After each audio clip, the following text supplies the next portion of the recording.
哎，赵连舟扔下镰刀，乐呵呵地上前，将七宝从牛背上抱了下来。七宝下来就朝着雨水莲跑去。娘！哎呦，慢点儿，慢点儿，地里不平，小心摔了。牛背上的梁景烈看着这一幕，眼睛有些酸胀。傻小子，你发啥愣呢？来，叔抱你下来。梁景烈迟疑地伸出手，搂着赵连舟的脖子，那一刹那的温暖，竟然让他有点不舍得放手。老三老四，你俩欺负小景了？谁欺负他了？苏槐树，估计在山上跟张彪抢野鸡气着了，一下午都哭唧唧的。我才没有哭唧唧。好好好，我们小景没有，定是山上风大，吹迷了眼睛，是不是？哦。梁景烈趴在他肩头，眼泪憋不住溅湿了赵连舟的衣服。赵连舟顿了一下，对媳妇闺女喊：收拾收拾，咱回家了，我先带小景回去了。爹！哦，行了，没看着小景很伤心吗？你还好意思说？自打你和五郎来了我家，爹都多久没抱过我了？现在又添了这么一个哭包，以后爹指定都没时间抱我了。拜托，你都多大了？再过2年都要说亲的人了，还好意思跟小景争宠？你好意思吗？哼，大了又怎么样？爹说过了，再大也是他的宝。于四郎无语了。三哥，你气啥呢？回家啦！红衣女雪娘飘在七宝的身边。这小孩嫉妒心重，一看就不是好人。七宝懒得理他，拉着他娘的手说：张彪几人好过分。好啦，你晓得他跟你四哥不对付，还理他做甚？没吃亏就成。次日，七宝就听说张彪病了的消息。他咋就病了？可怨不着我啊，我连那小子都没靠近。于四郎听不到雪娘说话，他给七宝解释：他本就胆小，不过是会装而已，定是昨吓破了胆，回家才会生病的。张大胆儿得知张彪是因为跟人打赌去槐树坡才会吓得发热，当即叫2个族兄抬着他要来余家寻个说法。你要掂量不？你是断了腿，不是掉了脸子。张彪读书5年多了，啥事该做，啥事不该做，他心里没点陈算。哎呀，老大一个人了，跟小孩子打赌，输了不说，还自己把自己给吓到，说出去我都替你丢人。张大伯连骂带损，把张大胆训得脸通红，也不敢再说去找余家人的话了。爹，彪子还发热，我去镇上请个大夫过来给他看看。请个屁，家里钱都被你俩败家玩意儿给败光了，哪还有闲钱去请大夫啊？谁知道他是不是装的病？哼！张英憋着眼泪不敢吭声，这日子怎么就越来越难了？晚上，于老头从田里回来，瞧几个小子打水的打水，捏腿的捏腿，不由一阵满足感。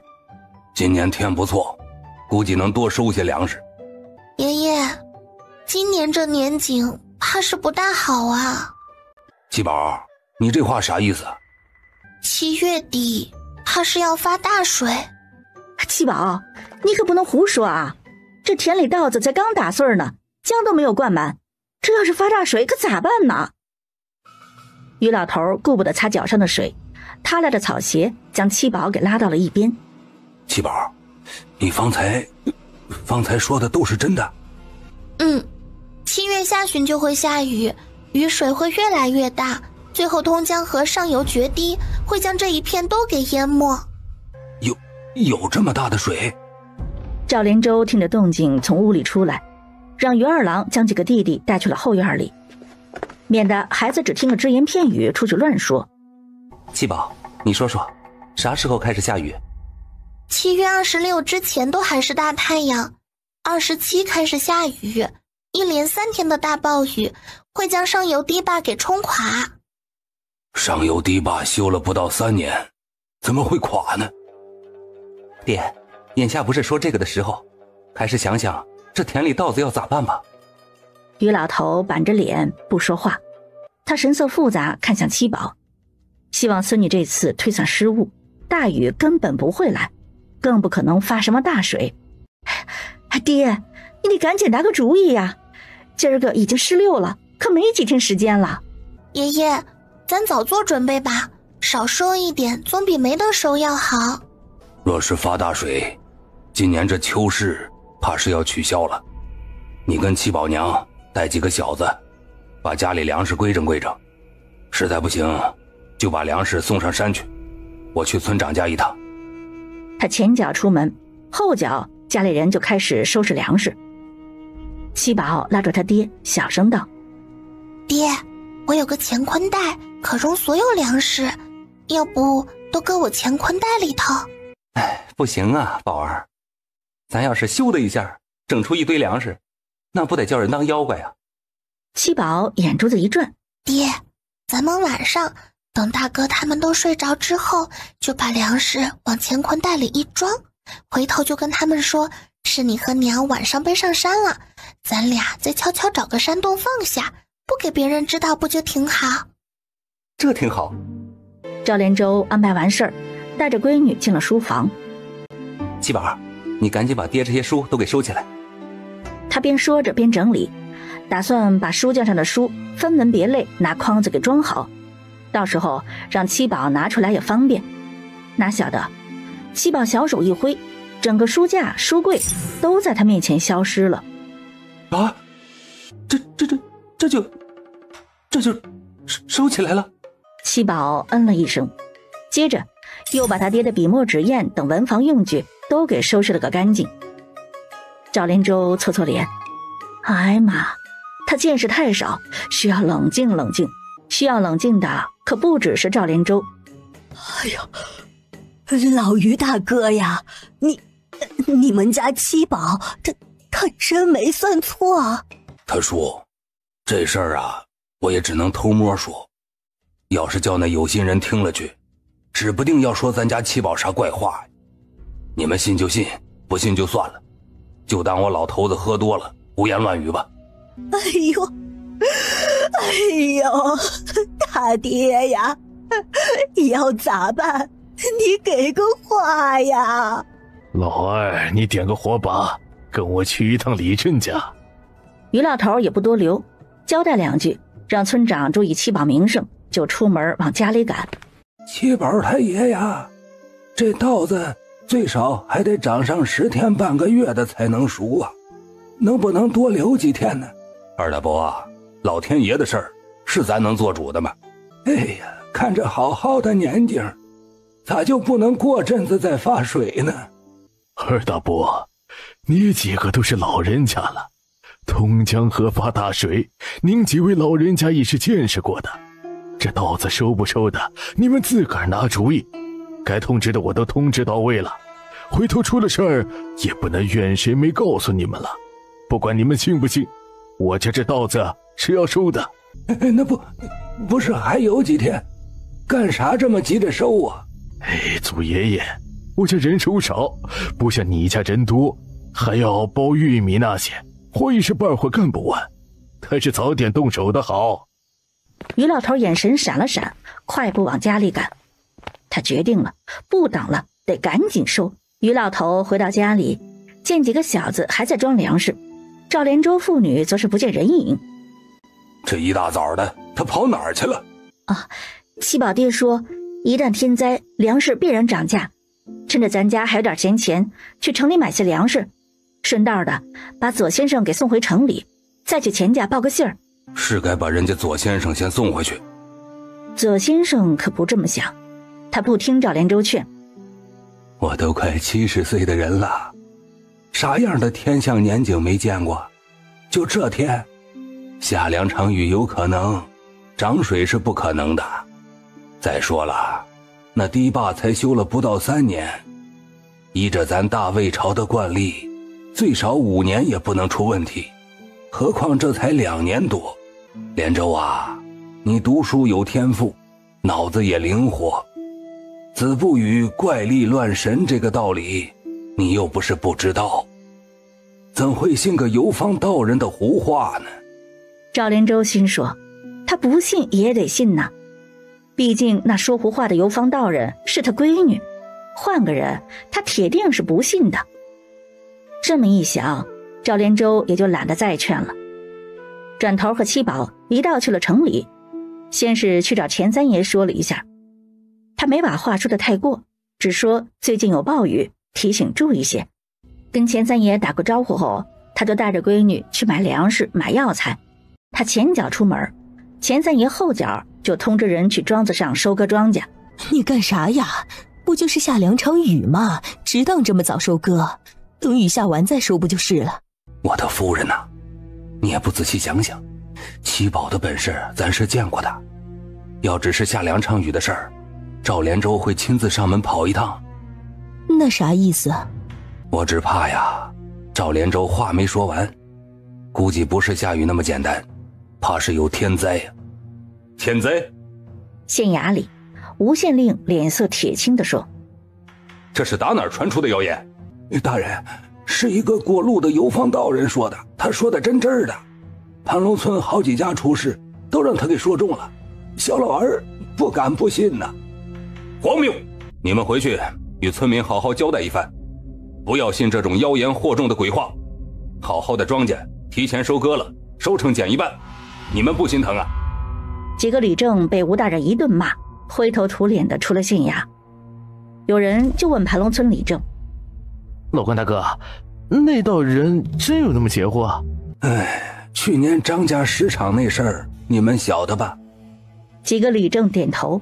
当初盘龙村的人就是受了道人指点没去，伏虎村的人也因为道人给的保命符，才能捡回一条命啊。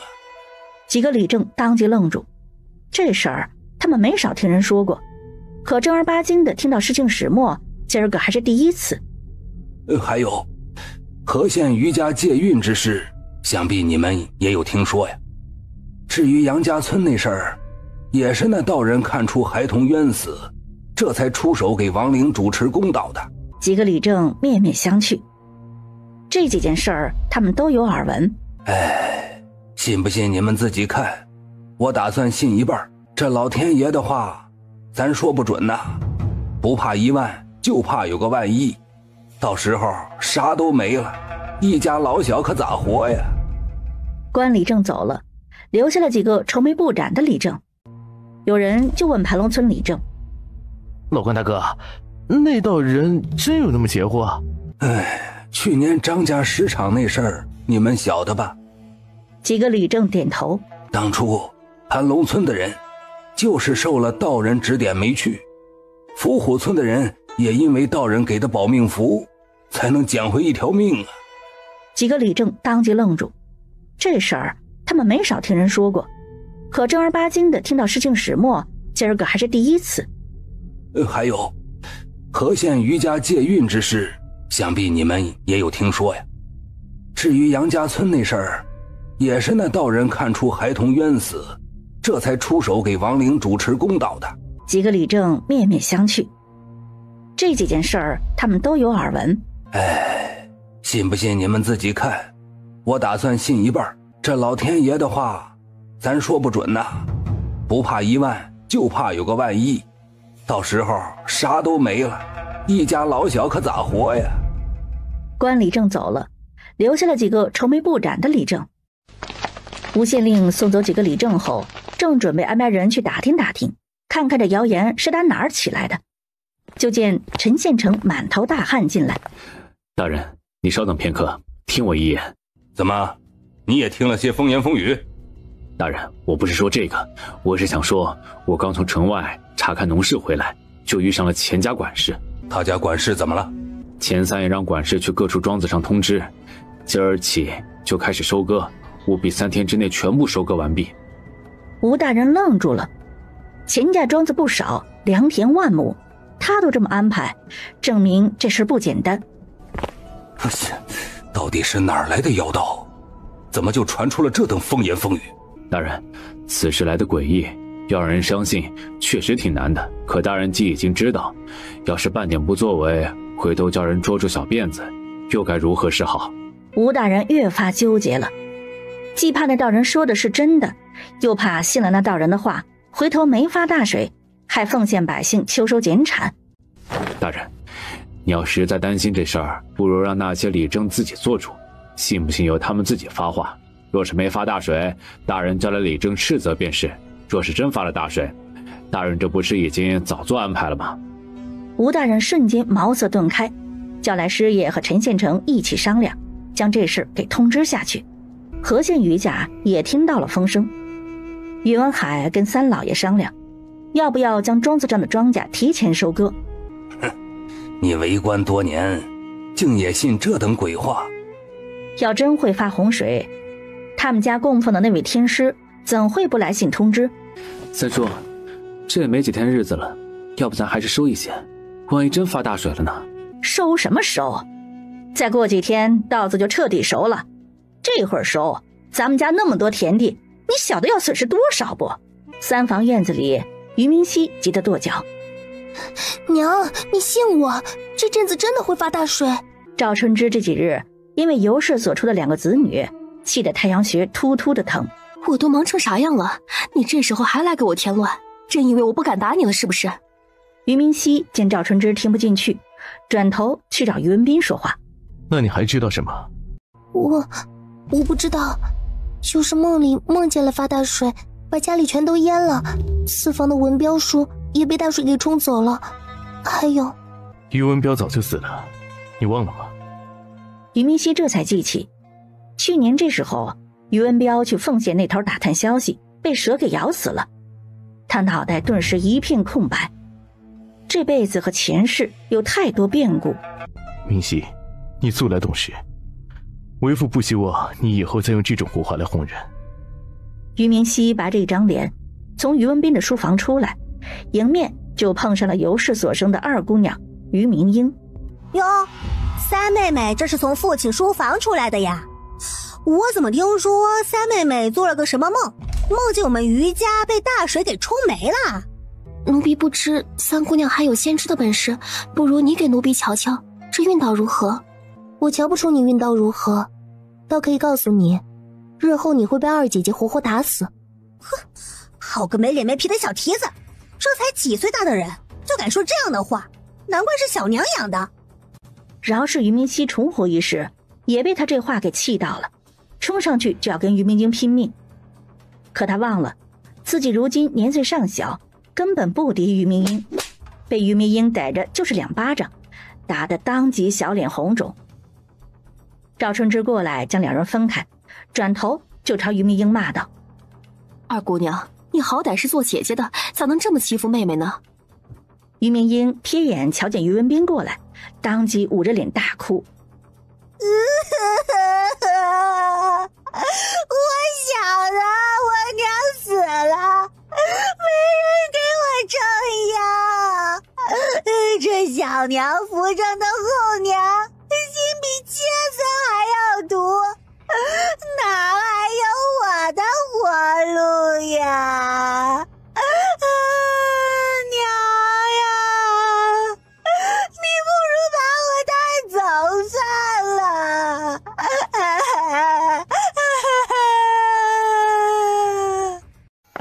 你俩翻谷子，我带七宝出去一下。爹，我也想去。听话，这活没你俩可不行啊，七宝还有活要干。待父女俩走远了，于五郎跟梁景烈摇耳朵。我觉得这2天爹和七宝都很奇怪。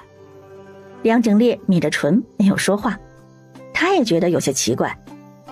赵连洲带着闺女气喘吁吁地爬上盘龙山。七宝，咱得找个地方放粮食啊。家里粮食都让他和七宝倒腾大半了，于老头忙着收割也没注意，这么多粮食总得有个地方放吧。靠槐树坡那块儿有个山洞，是早前先人为了躲避战乱开出来的，里头不但能放粮食，还能住人。你咋知道？不晓得，反正就是觉得那儿有洞。爹，咱去前头看看。不行，那里靠槐树坡太近了。爹，我的本事你还信不过？槐树坡压根没啥事儿，不过是人传来传去，增添了些诡异气氛，脑子里想得多了才会害怕。走吧，没事的。赵连洲见闺女信心满满的模样，也下意识的相信，跟了上去。这会不会有猛兽毒蛇啥的？七宝掐了个法诀，发出一声哨响，才指着洞口。野兽肯定没有，毒蛇嘛。爹，咱打个火把，真有蛇咱撩它。赵连舟刚想说哪儿来的火把，闺女就递了过来。走吧。2条黑斑褐纹大蛇带着3条小蛇，靠着洞口小心翼翼，顺着缝隙悄无声息游了出去。他爹，咱住的好好的，干啥给人挪窝呢？能不让吗？那人类小娃厉害得很，不走，等着咱给他们做全蛇宴呢。咦，这里头还挺干燥的。闺女，你咋发现这么个好地方的？这可真是太好了，咱一家人都可以住洞里，不用担心淋雨了。嘿嘿，我运气好呗。父女俩在山上高高兴兴地安置新家，却不晓得山下已经闹翻了天。哈，我活了大半辈子了，就没见过这样的天象会下大暴雨的，还发大水，咋可能嘛？裴正，你也别劝了，你要是收那是你的事儿，咱家还得过几天。这些小家小户的可不比您老人家家大业大，损失点口粮日子也能过，咱们可就指着这点收成呢。我说李正爷，您也一把年纪的人了，是不是见不得咱日子舒坦呢？关李正又急又火大，他这都是为了谁呀？这些人收不收的，说白了跟他能有多大关系？可都是乡里乡亲的，也不想看到人到时候拖家带口的去要饭呢。爹，你干啥非得劝人家？万一不发水，你害人家没了口粮，不得找你拼命啊？我也不相信呐，可城里人都在抢收，我找人去打听过，就是陈县城家的田地也都收割完了，人官老爷和有钱人都信，你说我能不信吗？他儿子闷着头不吭气了。唉，个人有个人的命，人家不信你还能咋样？该说的你都说了，该做的也都做了，真发了大水也怨不着咱们了。我觉得这事儿10有8九是真的，盘龙村那头总有些古怪，之前石场的事儿也是打他们那儿传过来的。他爹，你别心疼了，咱宁愿少收些，也不能叫水全淹了去啊。张大伯跟小儿子道：去你叔家走一趟，跟他提个醒。有啥好提醒的？说了也得他听才是。张大胆儿躺在树荫底下，慢悠悠地说道：这么毒的日头说要发大水，哼，发火还差不多。我大哥也是糊涂了。叔，都收呢，你还是多少收一些吧。当家的，要不咱收几亩田的，多少存一些。你个瞎老娘们儿，赶紧给我闭嘴！啥时候这事轮到你做主了？爹，这老娘们肯定是不高兴，他儿子在别人家吃香喝辣，故意想害咱们家没粮食，叫人笑话呢。王师啊，是不是三毛子找了游方道人，故意想来害咱们家？彪子，你咋能说我？在这干啥？一天天吊着你那寡妇脸，怕老子不死，耽误了你找下家是不是？王氏不敢再吭气了，低垂着脑袋，转头去了地里。娘，你别信他们胡闹，这日头晒在地上都快裂口子，咋可能发大水嘛？再说了，我活了这么些年，秋收下雨又不是没见过，你见过啥时候下大雨闹得淹了田地的？何氏背着稻子回来，我把话说在前头，你们不收，回头没粮食，我可不会分1厘米给你们。王婆子瞬间想起了之前收麦子下雨的事儿，挥着镰刀朝着赵二柱冲过去。你收不收？你不收，老娘今儿就先把你给收了。我收还不成吗？像赵二柱这样被老人赶着去抢收的人不少，还有的则是儿子要收，老人不愿意，各家为这事儿吵吵闹闹的没完。一回头才发现，于老头家不但已经收割完了，谷子都晒干了。众人这才慌忙收割，晾晒场再次为这吵闹没完。于老头回家拿了个饼子，边啃边想着去看看粮仓。粮食呢？爹爹和娘已经搬。话还没说完，天色陡然一暗，狂风呼啸而来，将院里树枝摇来晃去，接着便是一道闪电划过黑暗，轰隆隆的雷声震得人耳膜疼。快，往山上躲！老四老五，快来帮我绑鸭子！我没空，我要把鸡先绑起来。我也没空，我要收干菜。小景，我赶牛呢。梁景烈吃力地牵着大黄牛出来。你们别管那些，先跟你们娘一道上山去，别待会儿水大了不好走。不行啊，鸭子还没绑完呢，待会跑了抓不住的。哎呀，都这时候了，你管鸭子干啥？赶紧的，听话，跟你娘一道上山去。祖辈辛苦置办的家业，一场大水过后，估计啥也不剩了。走，进去。一家人在洞口将东西放下，跟着他进了山洞。二郎，你赶紧和三郎靠洞口烧火，煮点驱寒的姜汤，给大家暖暖身子。大哥，你去旁边那里打水，那水是我和爹爹从水潭里用竹筒引过来的，记住，水一定要烧开才能喝。三哥，你和四哥带着小五和小景赶紧去换衣服，换了衣服出来接二哥手上的活儿。娘，你把干菜放锅灶边上。三哥，你把换好的衣服拿出来，挖烟筒下面。不用你操心，赶紧过来换衣服，一会儿着凉了，可有的你好受。陈涛顶风冒雨跑过来，冻得嘴唇打哆嗦。三叔，我爹说这里不干净，让你们把东西搁这儿，去我家那边躲一躲。于雪莲忙给他打了碗姜汤，快喝，喝完回去告诉你爹娘，不用麻烦了，我们这儿都安顿好了，挺好的。可那儿说有脏东西。谁脏东西了？有我这么漂亮的脏东西吗？于三郎端着碗在洞里来回晃悠。啊，这洞我咋觉得我来过呀？黄毛小儿开口就胡说八道，老娘在这山上多年，就没见过谁进过这里。于雪莲送走陈涛，一转头见赵连舟盯着大禹出神。他爹，你不去换衣裳瞅啥呢？我咋觉得有啥事儿给忘了？哎呦，坏了，先生还在书院里。于家人齐齐一愣。大郎，快别换了，跟爹下山一趟。走，左先生和老太太年纪大了，秋儿又是个小姑娘，走路不容易，我和你们一道下去。爷三个冒着大雨又匆匆地往山下去。七宝担忧的不行，这雨比他预测的还要大，来时都不容易，估计这一趟就更不好走了。也不知等了多久，远处才传来赵连舟的声音：快和老二轻手轻脚把师母给接过去，让老二给看看师母刚刚摔了腿啊。哎呀，我没事儿，就是老胳膊老腿的，别折腾了。于雪莲打了热水过来，替左老太太擦洗一番，才让于二郎给看诊。于二郎面色严肃：左奶奶这腿怕是断了，不过不严重，我带了药材，敷了药再上个夹板，不要大动和沾水，很快就能好起来。杨直，你怎么没回家？杨直蹲在火堆边上，整理着淋了雨的书籍，闻言抿着唇没说话。切，你看他那死德行，像是投靠人的样子吗？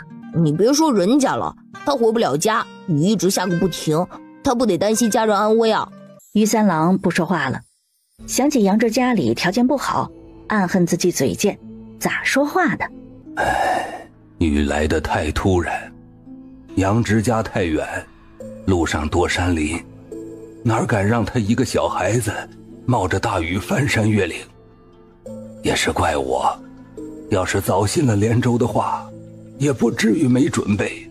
哎呀，这天哪，确实变化太过诡异，谁能想到啊？哎，这地方好啊，就是离槐树坡太近。不过你们家男娃子多，阳气足，倒也不怕。说的我像是吸阳气的女鬼一样。七宝无语，你不是鬼吗？山下咋样了？哎，到现在我都不晓得上山的人有多少。不过听人说，葫芦家因为他爹不肯收割，大雨来了才慌神，顶着大雨去收割。到晚上时，别说稻子，田埂都看不到了，更别说人了。葫芦家媳妇儿到处求人去找老葫芦，可这天哪，各家自己都顾不过来，谁能分出人手去帮忙寻人呢？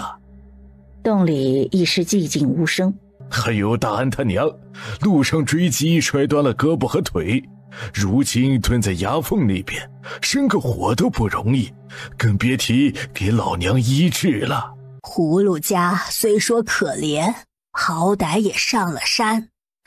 这最惨的是伏虎村的张虫儿家，听说一家7口全都没了呀。张大胆家呢？他呀，得亏他那大哥仁义，暴风雨来时粮食都没顾得上，先让儿子抬着他，带着他一家子上山了。人倒是上山了，不过这粮食就……唉，洪水退了，怕是要出来好些无家可归的流民了，这日子难呐。这里，七宝，快来！我捡着野鸡蛋了。真的？七宝噔噔地跑过去，和梁景烈一左一右挤在于五郎的两侧，嘴里齐呼：哇，好多蛋啊！这里野鸡肯定老多了，我找三哥拿弹弓去。哎呦，老惨了！葫芦爹的尸首在湾口芦苇荡发现了，身体都泡烂了，一碰就碎，最后就捞上来一把骨头架子。大安家最小的女娃没了，上山第2天就发热，她想过来找你二哥，他老娘不让，生怕儿子路上出事。大安媳妇哭得死去活来，说当奶的心太狠，不愿意伺候老婆子。大安这会儿正骂他媳妇呢。还有你四哥的亲爹，又病了，这会儿下山为找大夫治病，害他大哥和大嫂吵架呢。你好吵啊！刚拿了弹弓过来的梁景烈，我还没说话呢。啊，我说的是旺财。刚扑到一只野鸡叼嘴里的旺财，他还有嘟着嘴来叫吗？哎呀，不管了，你快打野鸡，我想吃野鸡炖蘑菇汤。七宝，我又看见蛋啊！蛇！五哥不要怕，我保护你。正嘶嘶吐着蛇信子想要攻击于五郎的母蛇，一愣，咋又碰着这煞星了？哎呦，玩他爹哟，这小杀财又来逼咱搬家了。于五郎捂着嘴巴掉眼泪，脚像是生了根，不敢动一步。对面的蛇卷着蛋，也呆呆看着七宝，不敢动。你傻站着干啥呀？梁景烈扯着于五郎就跑。对面的蛇见几个孩子跑，把蛋一卷，也嗖嗖地窜进草丛里，不见了。下午，于老头才拖着一身疲累回到山上。没了，全没了。村长正组织人手打捞尸体，要用火烧了埋下，不然……于老头说不下去了。死这么多人，田地庄稼全没了，怕是会出流寇啊。这个问题于老头也有想过，他匆匆扒了几口饭，又去找村长了。咱们村和附近几个村还算是好的，没砸死人，咱县也还算好。听说河县那头好多人家忙着抢收，以为就是下2天雨，结果一家一家的全没了。爹，那河县余家咋样了？赵连洲瞧了眼不远处看书的左先生，低声道：没听说，回头忙完了再去城里打听打听。他们指定捞不到好。河县余家。哎呦，你们还是人吗？我就那么一个儿子喽。你们这些当叔伯哥哥的人，看着不管，眼睁睁的看着我儿子没了。廖仲福，你个老王八蛋，难怪你体弱多病，定是那坏事做绝，为人阴损，老天爷看不下去了，不让你好过呀。我等着看你们一个个的遭天谴，看你们一个个的断子绝孙。你们吃了凤县那头绝户还不够，还想着吃我家绝户。老天爷呀，你看看这些恶人吧，一道惊雷劈死这些黑心干的呀！去，把他拉进来，关佛堂里。一把年纪了，还这么口没遮拦的，不叫人笑话吗？娘，你说是不是三叔故意搞事儿害咱们家呢？你是嫌家里不够乱是不是？娘，我可不是胡说，你看看，大雨来了，二哥去庄子上回来摔断了腿，大哥房里那树格被树枝戳瞎了眼睛，就连我家腾儿也没能幸免，跟三房那个小畜生上楼时被他挤得摔下楼梯，断了胳膊还伤了脸。你再看看他们三房，别说是主子了，就是小厮丫鬟都好好的，没一个出事的。娘，要说这是凑巧，你信吗？二老夫人脸色阴沉，那位天师一直都是三老爷在联系，他们连人都没有见过。天晓得，之前老爷暴病而亡，是奉献余家破了风水，还是三老爷从中搞事儿？娘，你再想想，爹在世的时候，三叔成天多病体弱，说话都没力气，可眼下他像是要病死的样子吗？闭嘴！这事儿以后不准再提。娘，于雪莲还想说什么，在二老夫人的注视下，也只能咽了回去。而三房为啥没遭灾呢？是因为于明熙的提醒。于文斌虽说不全信，还是做了安排。经此一事之后，于文斌对于明熙是越发看重。那头不但是人毫发无损，就连庄稼牲畜都没遭灾，可见是得了高人指点。他家可真是幸运呢，不像其他人家，别说是庄稼牲畜，好些人连家都没了呢。他奉献于家，不是自诩德善之家吗？眼下就该是他们大发善心的时候了。爷爷，你不用背，就藏在这儿，等咱们下山收拾干净再来搬。宝啊，咱不能一直在山上，这山上湿气重，咱得下去了。没人看着，这粮食爷爷不放心呢。爷爷，你不是要去砍树杈回来给左奶奶做拐杖吗？你去了回来你就知道这粮食搁洞里放不放心了。于老头不晓得孙女葫芦里卖的啥药，只得去砍树杈子。等他砍了树杈子回来，赫然发现洞口的棚子不见了，孙女也没了人影。我走错了。于老头又来回的转了几圈，看到不远处的旺财，这才确定自己没走错。可人呢？山洞呢？七宝，七宝！爷爷，我在这儿呢。如云雾一般散去，洞口重新出现在眼前。小孙女笑盈盈看着他，还吐舌头做鬼脸儿。刚是你搞出来的？呐，爷爷，这下你放心不？于老头捂着心口，放心，这心怎么都快要蹦出来了，死活下不去呀。他这孙女儿咋就这么能耐呢？左先生的大儿子左善君带着弟弟气喘吁吁爬上山，见爹娘没事，这才长出一口气。于叔，这阵子可真是麻烦您了。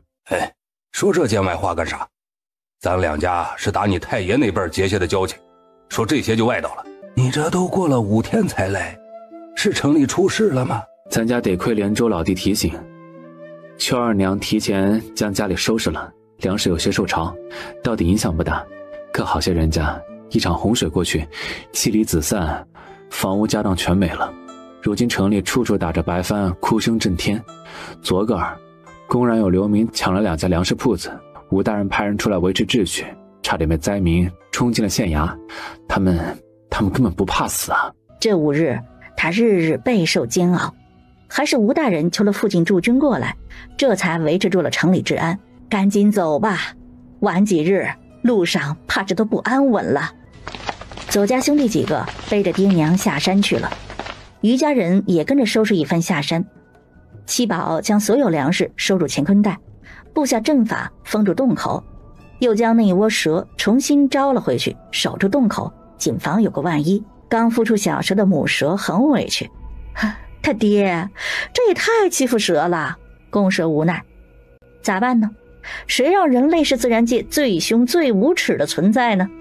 通知所有人，就3天时间，想回娘家的回娘家，可回去了就不准再回来，村里也不准外人进村了。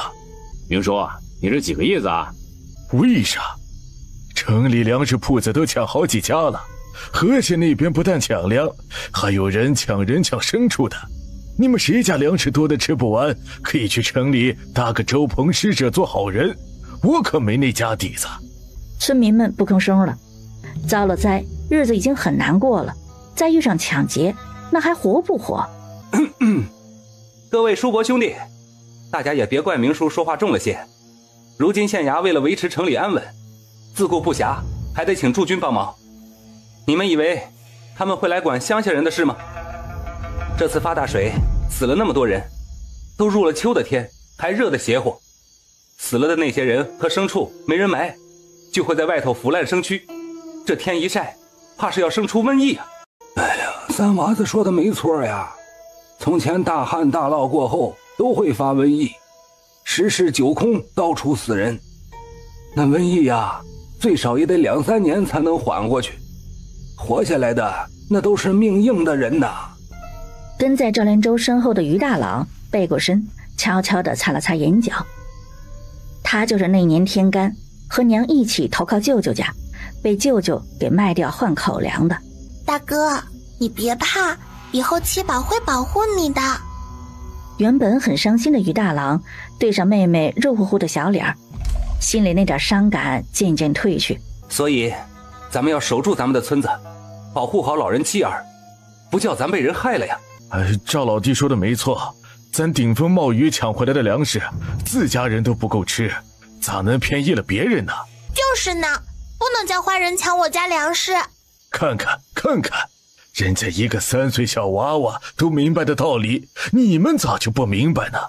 这大热的天，家里地里一堆堆的活儿，我还得站在这里跟你们像老娘们一样絮叨，闹心不？我可不是3岁，我4岁啦。我说村长兄弟呀，你别一口一个老娘们，咱老娘们懂事儿着呢。我回头就叮嘱我儿媳，她要回娘家就赶紧回，别误了村里事儿。大家心里纷纷琢磨着这事儿。等村长安排好值守之事过后，转头就叫家里人去通知亲戚朋友，生怕3天一过，村里不让进人了。在山上窝了半个月的于家人，开门的一刹那，心瞬间跌进了谷底。咱家可怎么办呀？梁景烈心也跟着沉沉的。五哥，你别哭了，只要咱们家一家人好好的，就没啥过不去的坎儿。别伤心了，赶紧收拾吧，天黑之前咱得把屋子给收拾出来。于大郎去挑水，于二郎带着于三郎、于四郎拿铲子锄头将屋里的淤泥一点点的清理出去。七宝和梁景烈、于五郎2个小的拿着个小抹布擦拭床板和柜子，于雪莲忙着收拾灶房。这一天下来，不单是大人辛苦，小孩们也很累的。重的东西他们搬不动，轻巧些的就得不停倒腾，挨个屋里收拾打扫，够不着的地方也得垫个板凳爬上去收拾。唉，这可都没吃饭呢，一个个的都叫不醒了，可咋弄啊？要不别叫了，让他们睡吧。这还是下山那会儿吃的饭，都过去几个时辰了，小娃肠胃弱，饿太久了不好。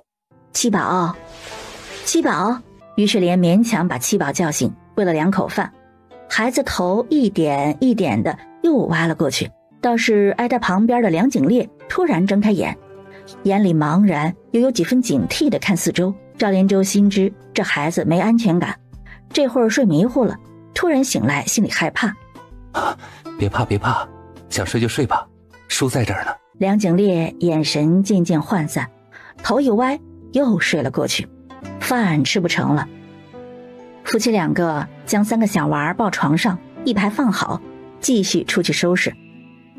刚放上床，七宝突然睁开眼，村口坏人放火。孩子眼睛直愣愣的，说完眼睛一闭又睡着了。这玩意儿咋了？做噩梦了？赵连洲瞬间想到了什么，脸色一变。你锁好门，谁来都别开门，我去村口看看。爹，我跟你一起去。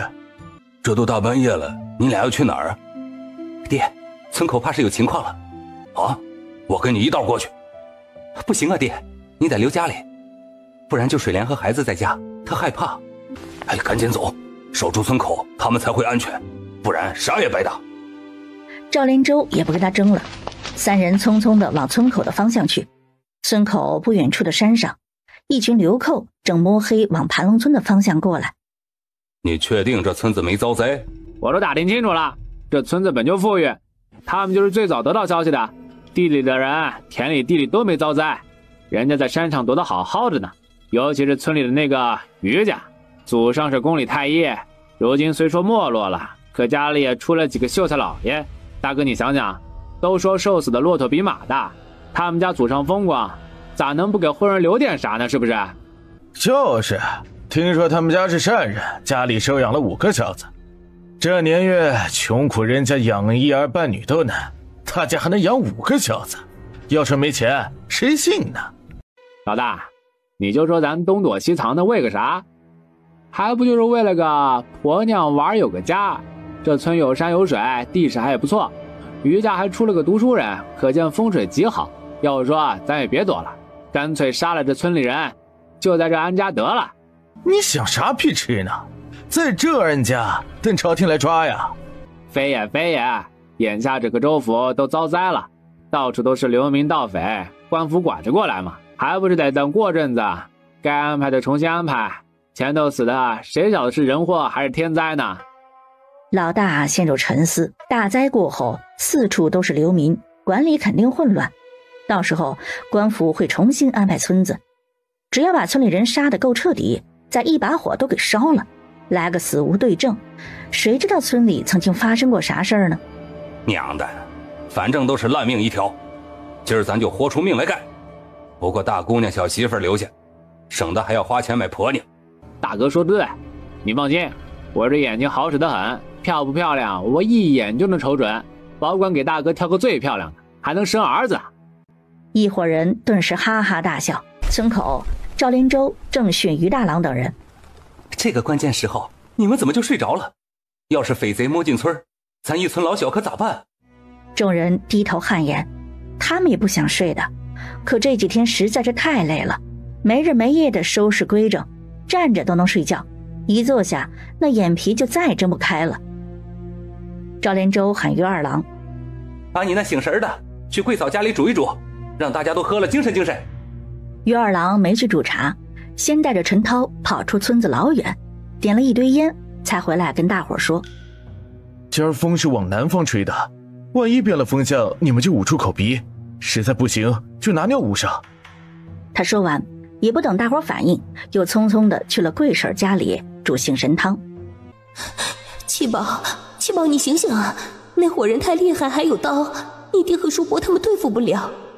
可七宝睡得太沉了，他又不是实体，那些阴气对七宝压根儿不起作用。雪娘无奈，一咬牙飘去了山道上。我说少豪，你别给我捣鬼啊！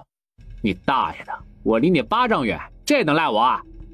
高个儿身子一僵，下势就回头一瞅，只见一个红衣白脸大红唇，眼窝子直勾勾盯着他的女人，朝着他咧嘴一笑。鬼啊！他这一声吼，吓得一群摸黑进村的混混个个是心惊胆战。不时有人瞧见那抹诡异的红色，还有林子里稀稀的笑声，吓得两腿打颤，接着尿了裤子。快，有歹人进村了！随之一排火把挨个点燃，宛如一条火龙，将整个村口照得恍如白昼。火光下，就见远处山上冲下来一群人，一个个像是喝醉了酒一般，提着刀摇摇晃晃地朝他们冲过来。这是喝了庆功酒才来抢劫的，这也太看不起人了吧！上啊！他们中了迷药，没啥反抗能力，咱得趁此机会将他们给打趴下。大伙儿一听这话，当即一窝蜂就冲了上去，抡起锄头、镰刀、斧头等工具就朝人砍了过去。原本满身血气的亡命徒这会儿偏偏使不出力气，勉强抵抗也无济于事。众人一番忙活，没留意一道人影顺着沟渠爬了出去。我等你好久了，我的郎啊！雪娘甩了甩袖子，深藏功与名，等七宝睡醒，就看见雪娘趴在他枕头边上，一脸求表扬的模样。你昨晚上干啥去了？咋像是被人吸了精气的样子？雪娘顿时生气了，小没良心的，她忙活了一晚上，干了些有损鬼德的事儿，都是为了谁呀？她巴巴的一顿，将自己的丰功伟绩讲给了七宝听。七宝没听完，他拉着鞋子就往村口跑。丧尽天良的玩意儿，还想把咱全村人都给杀了，在这儿占咱的房子田地过日子，打死都打死！官府要是来人，我老头子去顶罪，拼着一死也不能让他们给跑了。算我老头子一个，大水没淹死咱，这会儿杀了他们抵命也值。顶啥罪呀？打死往河里一扔，谁晓得他们是咋死的？这2天河里啥没有，就是不缺死人。哎呀，太奶说的没错呀，咱打死往河里头一扔，谁晓得呢？众人纷纷议论，用啥法子打死才解恨？怎么打死瞧不出痕迹？哎呀，求你们放小的一条狗命，咱也是没法子活不下去的穷苦人，没法子才走上这条路呢。大爷奶奶们，饶咱一命吧！都是朱老大他要这样干的，咱也是被他逼着来的。瘦猴，你可砸中要脸吗？明明是你说这村子富有，庄稼都收了没丢，咱才跟着来的，咋成我逼着来的？要不是你被衙门通缉，咱没地方可去，咋会给你做这种要命的事儿啊？赵连洲只觉得这里头还有事儿，吩咐了大郎和二郎几句，扭头和村长商量咋处置这些人。就在一众匪贼以为必死无疑的时候，就听一个奶娃说话：爹，村长爷爷，咱不能杀人。就是看看小娃都知道不能杀人，你们不能教坏孩子呀。村长忙招呼云大娘：你们咋看孩子的？赶紧把七宝抱回去，别污了娃的眼睛。明爷爷，咱不能打死他们，死了还得埋，多费事儿啊！我爷爷挖河沟好累的，让他们去挖好不好？民叔，咱村口河堤要疏通，河湾处的桥塌了，也得赶紧建起来，不然咱出入不方便。还有村里有2户人家孤儿寡母的，怪不容易，这放着人手不用白不用啊。村长一拍脑门：对呀，打死干啥？村里到处都是活，那修桥下水是要落病根的，免费的劳工不用，干啥得折腾自己人呢？可这么些人吃食，他们被朝廷通缉，必然是有赏银的，咱先凑粮给他们吃，等干完活送去衙门换了赏银，再按出粮多少分给大伙就是。朱老大差点没有晕死过去，这都啥人呢？说好的朴实纯善乡下人呢？咋能干出这种当牛一样用完还得当猪卖的黑心事儿呢？赵连洲就这免费劳工的事儿跟村长一顿商量后，才抱着七宝往家去。吃也吃了，人也清醒了，说吧，是谁撺掇你们来盘龙村的？不是我啥也不知道。爹，他说他没吃够。麻子呕的一嗓子，眼泪汪汪看向七宝，这都啥孩子呀，长得跟观音菩萨坐下的小金童一样，一开口咋就这么损呢？老二，让旺财辛苦点，再给他喂些。麻子瞬间傻眼，哪有这样问话的呀？不应该是威逼利诱一番才上重刑的吗？给我清水漱口，我就说。我这就给你端水去。没等麻子感慨，终于遇上个正常点的孩子，就见于三郎用舀粪的粪勺子摇摇晃晃的给他舀了一瓢清水过来。喝呀，你咋不喝？麻子眼含热泪，就着粪勺子连喝几大口漱口，才把嘴里那屎味儿给勉强清了些。麻子不敢再撒谎，一五一十的将他们为啥会来盘龙村给交代清楚了。是和县尉家于三爷手下的大管事，他给了我10两银子，让我带着朱老大他们过来抢劫，还说于家娘子漂亮的紧，要是抢了村子就归我了。你之前见过我家娘子？于娘子在码头摆摊那会儿，我瞧见过。七宝气得腮帮子都鼓起来，这人太坏了，居然还想抢他娘亲。七宝气得上前一脚就朝麻子的脸上踹了过去，不想脚底一滑，脚尖一下沾到了麻子吐出来的呕吐物，恶心的哇哇大哭。娘，我脏了，我脏了！你嚎啥呀？啊，恶心巴拉的，也不知道有啥好看的，你还凑到跟前儿去。这脚丫子不能要了，太臭了。于是连无奈只好打了清水过来，把白胖胖的小脚丫给它洗干净，还凑到嘴边咬了一口。看，娘都能咬了，吃了，不脏了吧？臭不臭啊，娘亲？爹，这事是咱家连累了村里人，何县于家出手这么狠，已经不是借运的事了。咱要不反击一下，还真以为咱是泥捏的，好欺负的很。你想咋做？他想弄死咱们，这事儿咱们就算有证据也没用。宇文海的岳家在京城有关系，他自己经营多年，身后还有那个一直暗算咱们的高手，要是硬碰硬，咱家肯定不如他们。可他们玩阴的，咱们也能。我想着趁着这几日到处混乱，以其人之道还治其人之身。可他们家在县城，咱们动手不方便。可以放火呀，爷爷。找你娘去，这儿的事儿不适合小孩子听。我可以的，咱们县城有驻军，和县那头没多少人，而且他们的县令大人最近倒霉了。爹，余家庄子上还有流民，这机会好得很呢。他人小，说的不是很清楚。赵连洲却嗅到了这其中的机会，和于老头对视一眼。这事儿咱们得赶早计划。爹，还有二哥的药。那药哪儿来的？是我给二哥找的方子。爹爹，我厉害不？于老头瞬间觉得压力倍增，这小孙女太聪明，也是麻烦呐。七宝爹，你得好生教教孩子，别将来行差踏错，走岔了路啊。赵连洲也是这么想，女儿本事越大，老父亲就越担心她闯祸。赵连洲在这一片混乱中带着大郎二郎出了门，刚出门就被个小人抱住了腿，他吓了一大跳。七宝，你咋跟出来了？爹，你带上我，没我不行的，我的好处你晓得。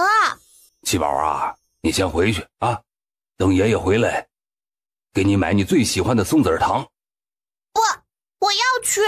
回去吧，大半夜的你突然没了，不得吓死你娘啊。不会的，我都安排好了。爹，要不咱带上七宝？于老头想着七宝在山上时那一手的障眼法，咬着牙道：那你得听话，不许乱跑啊。我晓得嘞，爷爷。祖孙五人顺着山路消失在夜色中。小五，七宝睡着了吗？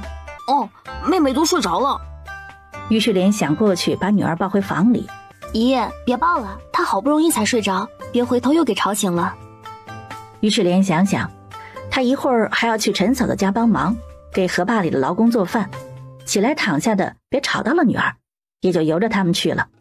于五郎和梁景烈齐齐松了一口气。你说七宝干啥去了？不知道。娘，不好了！咋了？土匪进咱家了！啥？咋会呢？你是不是搞错了啊？没搞错，娘，咱快收拾逃吧！二老太太还在蒙圈，忽见窗外火光大作，接着便听到有人在喊，砰的一声，房门被人踹开。于是连尖叫一声，也顾不上那些金银珠宝，拖着老娘就从二房小门逃了出去。几个流民兴奋不已，正拼命往身上装东西，突然后脑勺一疼，回头就看到一个蒙着脸露出两只眼睛，胸口鼓鼓的高个子，手里拿着个小而臂粗的铁棒，挨个给了一棒子。几个流民都没有看清楚，就砰砰的倒地上。快，爹爹，咱发财了！七宝小手一过，别说是那几个人手里的金银首饰，就连床上被褥帐子都一扫而空。快，七宝，撬开那个地砖，那下头有金子。肚子鼓鼓的于老头冲过来，就看到赵连州父女正撬地砖。哎呀，啥时候了，你俩还弄这个？爷爷，这下面有金子。赶紧的，我去外头放风，搜干净啊！父女俩撬开了地砖，将下面整整齐齐的小金砖一扫而空。七宝从乾坤袋里取出了几坨狗屎，又放了进去。赵连州吧唧亲了女儿一口：“你可真是我亲闺女，尽得你爹真传。”七宝收拾完金砖，喊于老头：“爷爷，快把你和大哥、二哥身上的东西都给我。”于老头还想说他背得动，就看到那些金子在孙女的小手下消失了。他惊愕地张大嘴，回过神来，喊于大郎和于二郎：“你俩都把东西给我。”走，咱去他们家粮仓。他这会儿总算明白七宝为啥非要跟着了，这就是个移动小仓库啊！有雪娘这个侦察兵打头，他们每次都很顺利的和于家护院以及抢劫的流民错过。爹，咱得赶紧走了，再不走天就亮了。于老头看了眼于家空空荡荡的祠堂，一把火丢了进去。走。这一夜是他人生中最肆意快活的一次。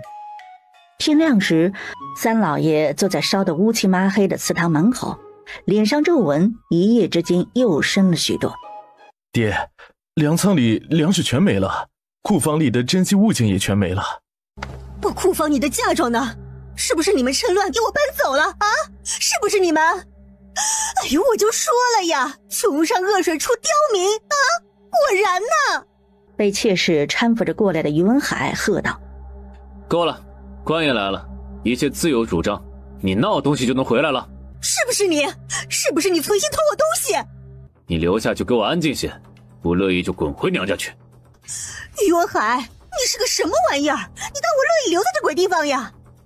他情绪激动，闹到最后竟是眼睛一闭，整个人昏死了过去。娘，你醒醒啊，娘！于文海脑子嗡嗡的，身子有些站不住了。老二呢？满身是血的管家匆匆过来。大爷，二爷昨夜为了护住银子，跟流民争夺时，被流民敲了脑袋，这会儿还昏迷不醒。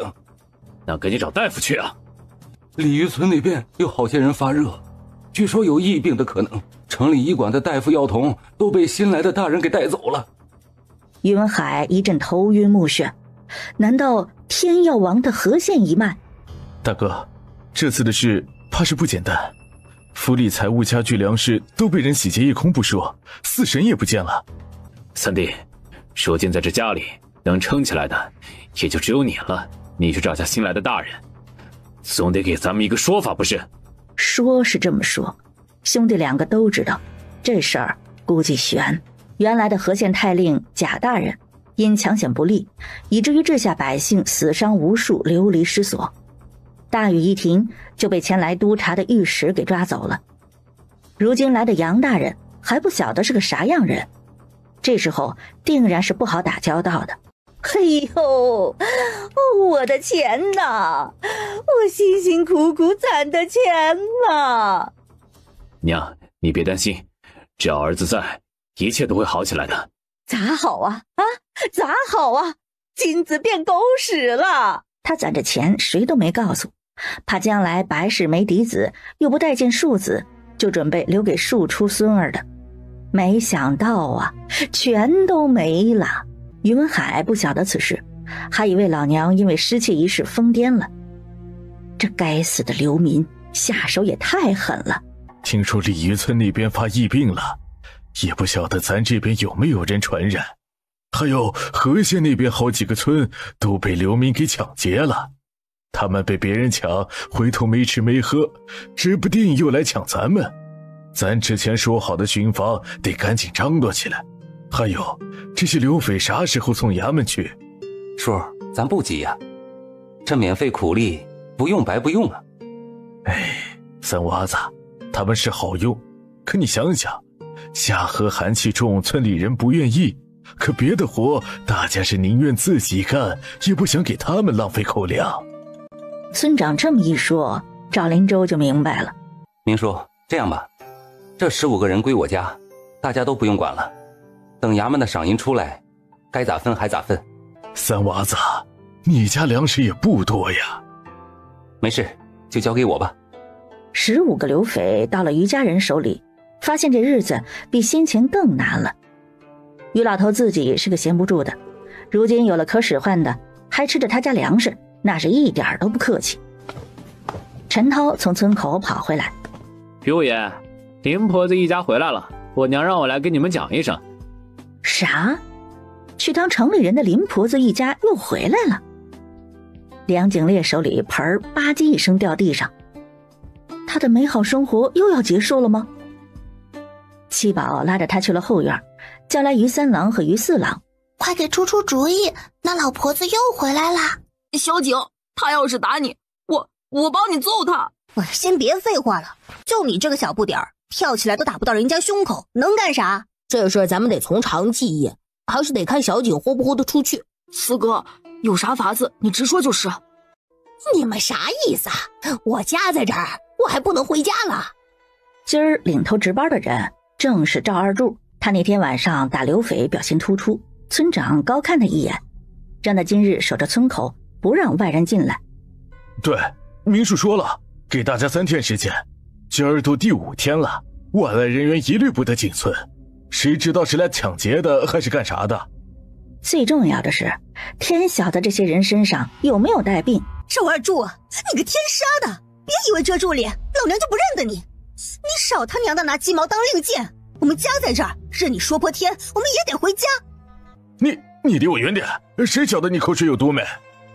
多夫娘气得脸皮涨红，胸口起起伏伏。他有病，啥时候赵二柱这个烂泥也能这么跟人说话了？赵天明，你给我出来，你凭啥不让我回家？村长正跟儿子爬房顶补窟窿，听到陈涛跑来叫他，心里直骂晦气。村长到了村口，林婆子隔着村口栅栏跟赵二柱对骂。赵二柱一个大男人跟个老娘们儿跳脚骂架，那是一点不输阵仗。你个丧尽天良的死老婆子，卖了亲闺女，养出个赌鬼儿子，定是在城里混不下去了，才会一路要饭跑回来。赵二柱，你又是个啥玩意儿？你老娘丢了赵三娃，人家转头靠了秀才老爷，倒是留着你这烂泥，胡墙都嫌臭。王婆子听着骂他，迈着小碎步飞奔过来，跟林婆子隔空对骂。七宝在一旁包着青橘子，听得津津有味。老，你回来了，小景好想你。周围人齐齐傻眼，这孩子没病吧？于家养他这么久，这会儿他说他想林婆子。果然，这赌鬼家里养出来的就没一个好的，这不小的也是白眼狼。林婆子可没工夫跟他计较这个。梁景烈活着，那是不是他的鸡鸭牛都还在，粮食也给收回来了？这可真好啊。好了，你给他们一家把脉，没问题再放进来。赵大，你们一家进村后要去地里田里的咱不管，可你们不许去村里人家串门，听懂了没？说，你放心，我不会去打扰别人。于二郎给林婆子一家把了脉，确定没发热等问题，村长才下命令，让人将他们放了进来。林婆子一过栅栏，就朝梁景烈招手：“小锦，家里粮食你都收了？嘿嘿，这不晓得的，估计得以为你家养了个壮汉吧，指望5、6岁的孩子替你收粮食，你咋不想着他给你种棵摇钱树，你哐哐一顿摇，满地上捡钱就是了。”旁边人一顿大笑，这2个老婆子都是村里极品。没想到这极品对上极品，这碰撞出的火花还真是不一般。老，发大水时家里东西都给冲走了，我也被大火冲进了河湾里，是大郎哥把我给救上来的。这大半个月的我吃住都在他们家里，还生了一场病，花了不少钱。这钱……你啥意思啊？庄稼你没收回来也就算了，牛你也没守住啊。唉，林奶奶，你可真是心大，那么大的水，别说是牛了，房子都差点被冲走，你居然指望小景把牛留住。死丫头片子，滚一边去，老娘没跟你说话。爷爷，林奶奶骂我死丫头。你再说一句试试，看老子敢不敢剁了你的舌头！哎呀，林大娘，你赶紧跟老于叔道歉吧，都一个村的，就别造这种口孽了。哎呦，就是啊，林大娘，人家老于叔帮着你带了大半个月的孙子，你不感激就算了，你咋还骂人家孩子呢？他拉着赵多福扭头想走，被于三郎给叫住了。哎，等等，你外孙梁景烈是我大哥从水里捞回来的，救命之恩无以为报，就不说了。可你家小景住在我家这段时间，按每天2斤粮，一共20天，也得还我家40斤粮食。小景生了一场病，一共花费了1两2千银子，还有他身上穿的衣服鞋子，一共给你算2两，不过分吧？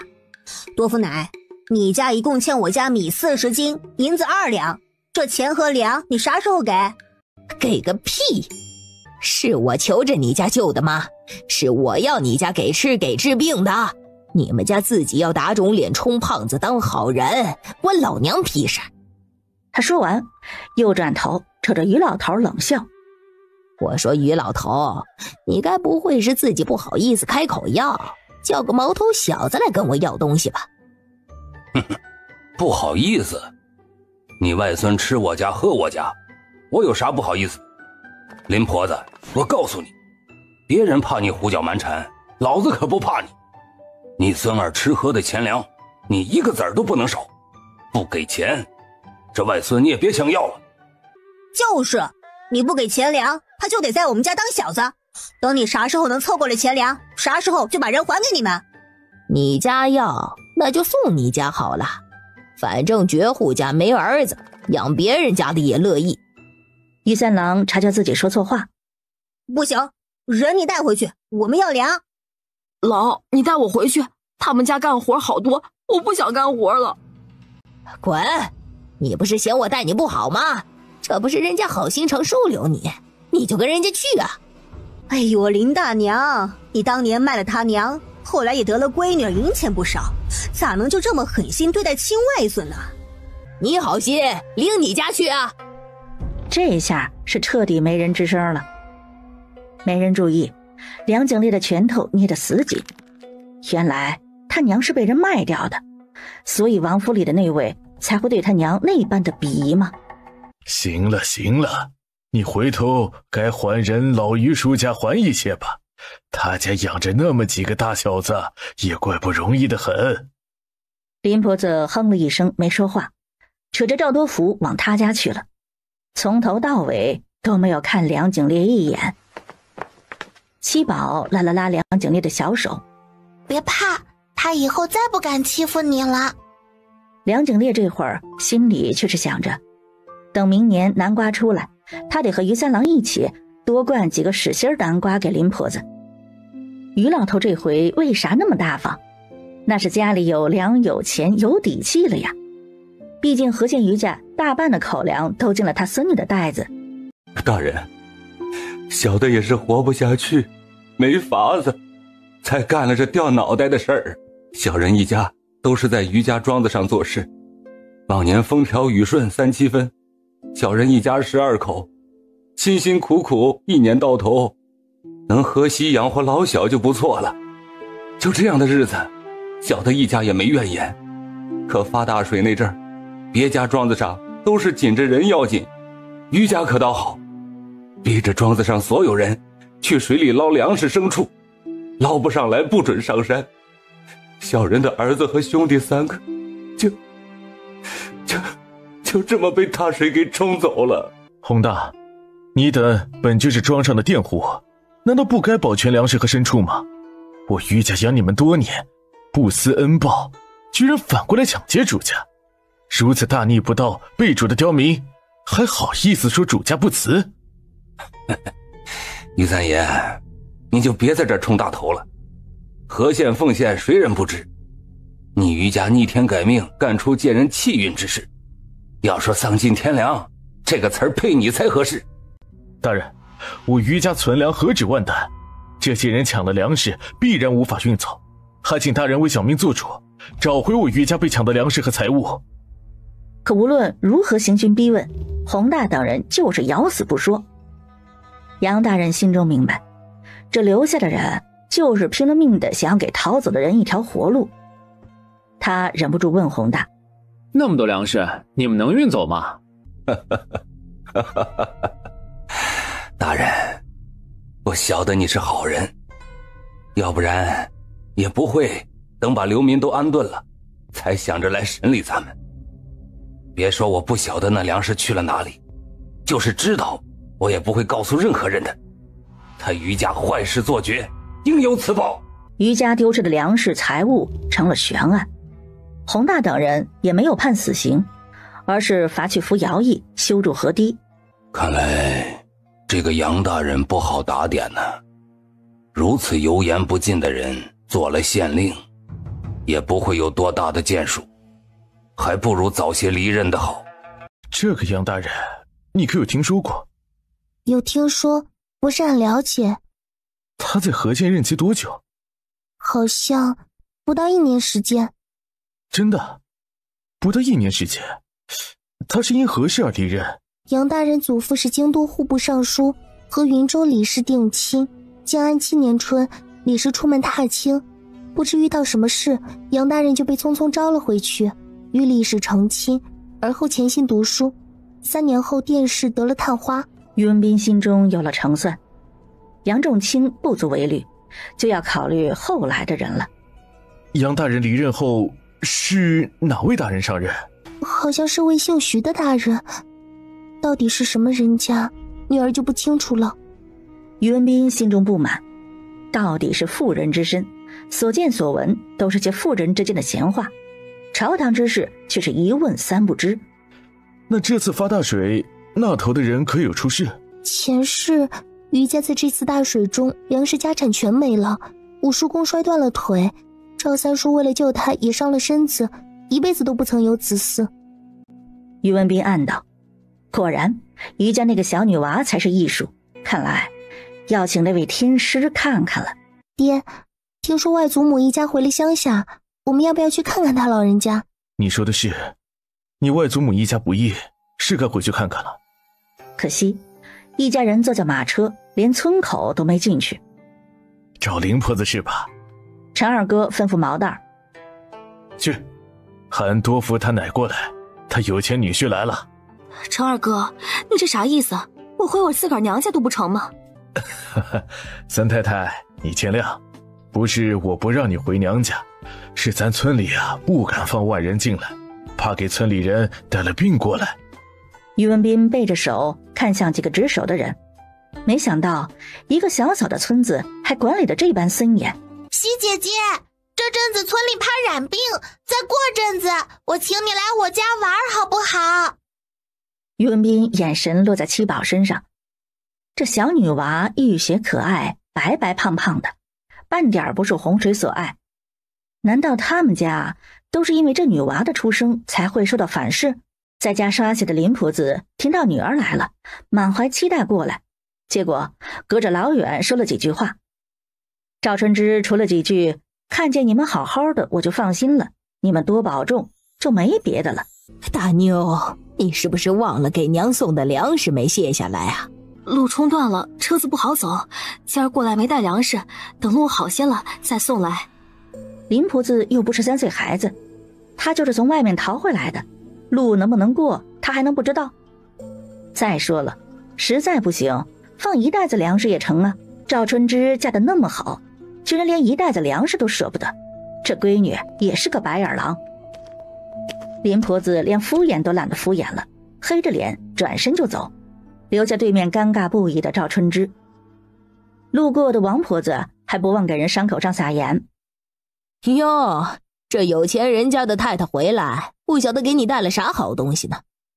比不上你家呀，有个当秀才老爷的亲儿子，就是没吃没喝，秀才老爷也不能干看着不管吧？来啊，互相伤害呀，谁怕谁？小心捡野果子吃了带毒的，回头吃席我可不去。这吃席你家最有经验不是？去年吃了儿子和孙子的，今年是不是就要吃你老婆子的席了？王奶奶，你输了！滚一边去，小兔崽子！宝啊，跟祖奶奶家去，别理这些人。祖奶奶家靠村口不远，院墙边上的石榴红的像火。他指挥着自家大曾孙儿：“大头啊，去给你妹子摘个果果。”“不用，祖奶奶你别客气。”娘亲说了，不可以问别人要吃的，就算人家主动给，那也得推辞，实在推辞不掉才能收。七宝想着，祖奶奶这么大年纪，她要是推她厉害，把老人家给推倒下，不好吧？哎呦，你这小娃娃啊，就是礼数大。哎，也不一样啊。你家祖上那是做个官儿的。李真叔，陈捕头，不是我老赵不愿意收留，而是咱村也受灾严重啊，咱都能重新开始收拾，他们为啥就不能呢？哎，你晓得他们是打哪儿来的不？村长心想，管他们从哪儿来，他就是不想收留难民，谁知道他们会不会偷抢村里东西，身上有没有带病？他们是双凤沟的，咱这边发大水也就发了，可他们那边不一样，发大水那山也跟着挪了位置，整个塌了下来，好多人都来不及跑，就被埋在了山里。大水过后，啥房子田地粮食全埋地下，都没了。村长沉默不吭气了。伏虎村从前也是流民，这次来的流民也不多，统共15户人家，你们2个村分一分也能安置下。那啥，靠山脚那边不是还有很多荒地吗？都给他们好了。村长暗暗叹了口气，看来这流民是推不掉了，回头得叮嘱大伙儿，别被人偷了东西啥的。不是他不怜悯流民，实在是家里没余粮啊，说不起那好心的话呀。那他们这房子……叔，你放心，能得你们收留，我们感谢都来不及，不会干那种偷摸的事。眼下还没入冬，天也还可以，先搭个棚子凑合，等安顿下来，再想法子先盖个茅草屋，老天爷只会给咱们活路，咱们咋样都能奔出个人生来。那成，只要你们安分守己，咱村里也没有那动不动欺负人的，要不然当初的伏虎村也不能留下。县里有赈灾的粮食和种子，到时候李真会带着你们去领，趁着天好，赶紧把地里石头出来种点菜过冬。哎呀，官爷，咱家也被大水毁了庄稼，家里1颗粮都没有，这赈灾粮是不是也有咱一份呢？陈捕头没说话，眯眼看向村长。嘿，人家是没了家的难民，是你能一回事吗？林婆子还想说话，被关理正瞪了一眼。若是县里有补助，老头子不会贪墨你们半分。陈捕头不管这茬儿，回头我去县里会替你问一问的。你是没瞅见，他们老可怜了，好几个小孩连裤子都没有，光这个小屁股小鸟都露出来了。说人家没裤子，你还没穿鞋呢，最起码我没露小鸟。七宝回到家里，翻出了他不能穿的衣服，让他娘拿去送给那2家人。刚好陈二嫂也收了几件毛蛋不能穿的衣服过来，2人和云大娘一起去了流民安置的地方。七宝也拉着梁景烈、于五郎跟了过去。我们也刚遭灾，吃食啥的也没多的，这些旧衣服你们要不嫌弃，就先将就着凑合凑合吧。好人，好人呐，不嫌咱打搅，还给咱。七宝目光落在前面不远处，跟几个汉子一起劈木头的小姑娘身上。他好厉害哟！说那好厉害哦，他一定是大侠，不然咋会斧头功夫？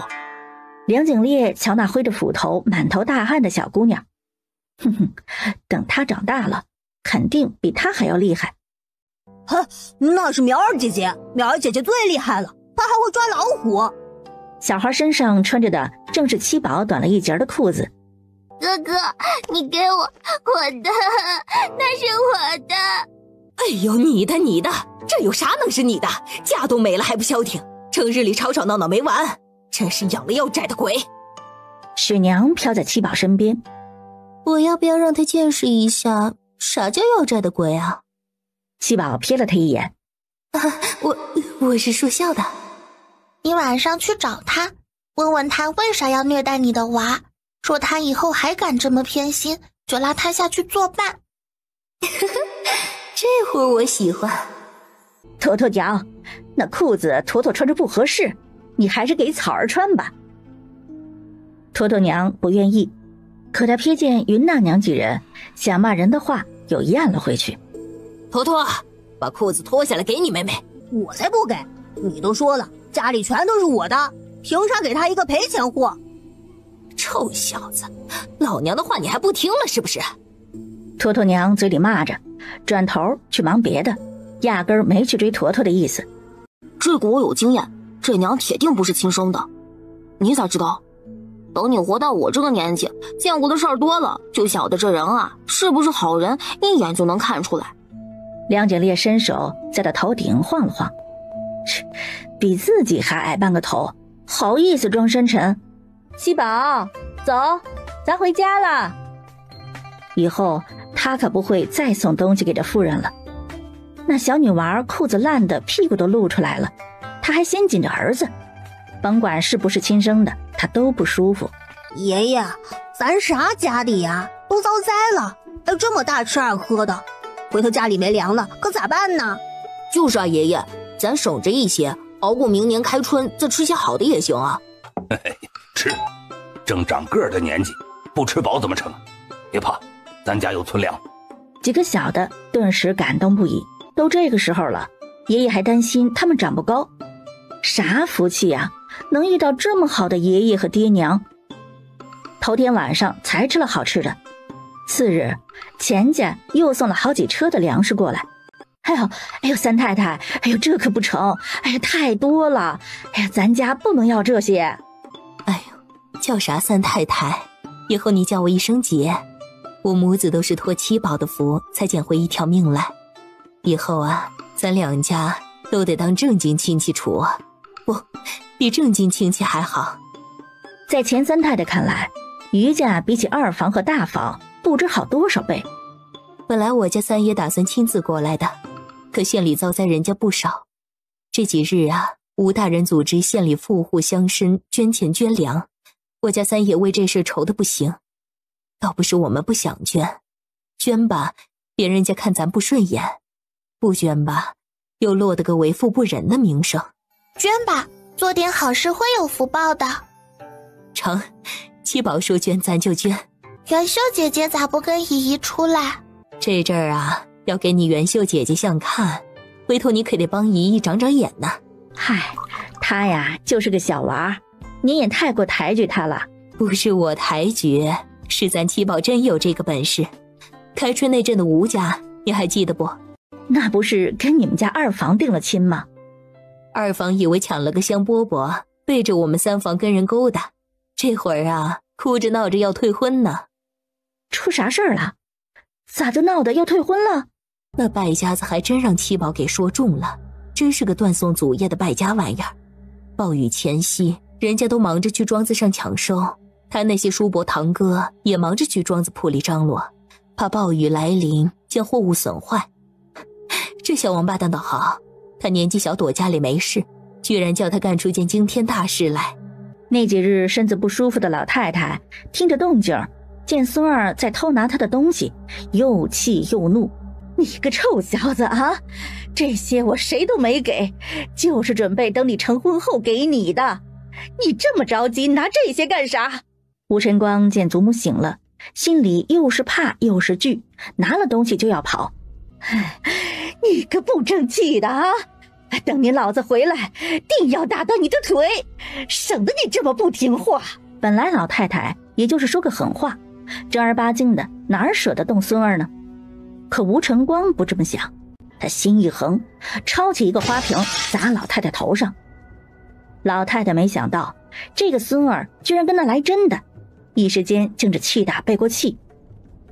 吴晨光见老太太昏死过去，担心她把人给打死了，一不做二不休，索性放了一把火，将整个院子都点着了。奴仆们忙着抢救主子和家具，一片混乱之中，吴晨光带着他爹的小妾溜了。这一场大火将吴家祖业几乎焚烧殆尽。当初我就看那小子油头粉面的，不像个好东西，果然如此。于水莲顺便问起城里的事儿，想借机听听和县余家那边是个啥情况。说个不好听的话，城里人如今比你们乡下人还不如。你们乡下还能种地挖野菜，城里那些人可就难了，吃喝拉撒都得要钱，偏偏一场大水啥也没有。好些人卖了铺子，打算回老家或是外出讨生活。我家三爷要不是这几日走不开啊，都想去看几个铺子。七宝眼睛一亮，这会儿的铺子可都是白菜价啊，他都顾不得跟钱三太太说话，一溜烟就跑着去寻他爷爷。爷爷，哎呀，你慢点啊！爷爷，咱去城里买铺子好不好？买，我们七宝想买啥就买啥。反正从那头摸回来的金银不少，从前给不了孙女的，以后可都得给他。等等，宝儿，你跟爷爷说，你方才说要买啥？买铺子。宝儿啊，你咋想这事儿了？七宝把刚从钱三太太那儿听来的话给于老头学了一遍。爷爷，我不想让你和娘再辛苦种地了，以后爹爹也是要去城里考学的，我们家地可以让别人种，去城里做些买卖，大哥他们也多些机会，对不对？于老头沉默。七宝说这话算是说到他心坎上了。七宝，这事儿跟谁都不能提，哥哥们也不行，回头我跟你爹娘商量商量。七宝捂嘴点头，看来爷爷是要买铺子了。文堂哥哥，你是来接我们的吗？左文堂听见有人喊他，先是一脸高兴，待看清是余家人后，随即又是一脸失落。文堂，家里让你过来是在等谁吗？我姑父从大水之前就出门了，到现在都没回来。我姑母不放心，让我来城门口迎他，可我在城门口都守了好几日了，也没能见到姑父。赵连洲神情也随着严肃，虽说是商人，可宋为民却没有商人的市侩，反而乐善好施，带着几分江湖人的草莽义气，是个值得交往之人。咱去先生家里看看。七宝点头。我昨个夜里梦见他说他好冷，说没吃没喝的。娘，你说他是不是发大水掉河里了啊？你胡说啥啊？我看你纯属是想得多。梅二爹不在家，你就会胡思乱想，才会做这做那的梦。是啊，三姑，都说日有所思夜有所梦，定是你想多了才会做那样的梦。可这都快3个月了，按说大水之前他就该回来了，会不会路上出了啥事儿耽搁了，又赶上大雨，这才出事儿了？娘，你快别说了，我听着怕得很。连州啊，你们怎么过来了？在城门口遇上了文堂，就想着这阵子没见先生和师母，顺道过来看看。师母，腿可有好些？唉，难为你了，我这腿脚啊好多了，扶着墙也能走动了。只是啊，你老师这几日有些咳嗽，他在书房呢，你去与他说说话吧。屋里都是女人，赵连洲留下也不合适，与左三娘打了招呼，转头便去了左先生书房。你丈夫是去了怀州一带吗？左三娘还以为是老太太跟人说过，鼻音重重的嗯了一声。七宝观他面相，见那夫妻宫忽明忽暗，显然另一半正是危险之际。他小脸微沉。你丈夫是跟别人一起去做生意的？没有，梅二爹就带着2个小厮过去，不曾和别人一起。七宝，你是不是看出啥了？娘，他还是个小娃娃呢。你丈夫的生辰八字你有不？左三娘一愣，这孩子怎么还跟着老太太一起胡说了？难道是娘因为他太担心，特意从外头找了孩子过来哄哄他？你发啥愣呢？赶紧把梅二爹八字给七宝啊！左三娘不敢马虎，随即将丈夫的八字告诉了七宝。七宝掐着手指，小眉头越皱越紧，嘴巴也跟着抿了起来，神色严肃，看得屋里几人都心跟着颤了颤。你丈夫这次出门时带着你婆家表兄一起去呢？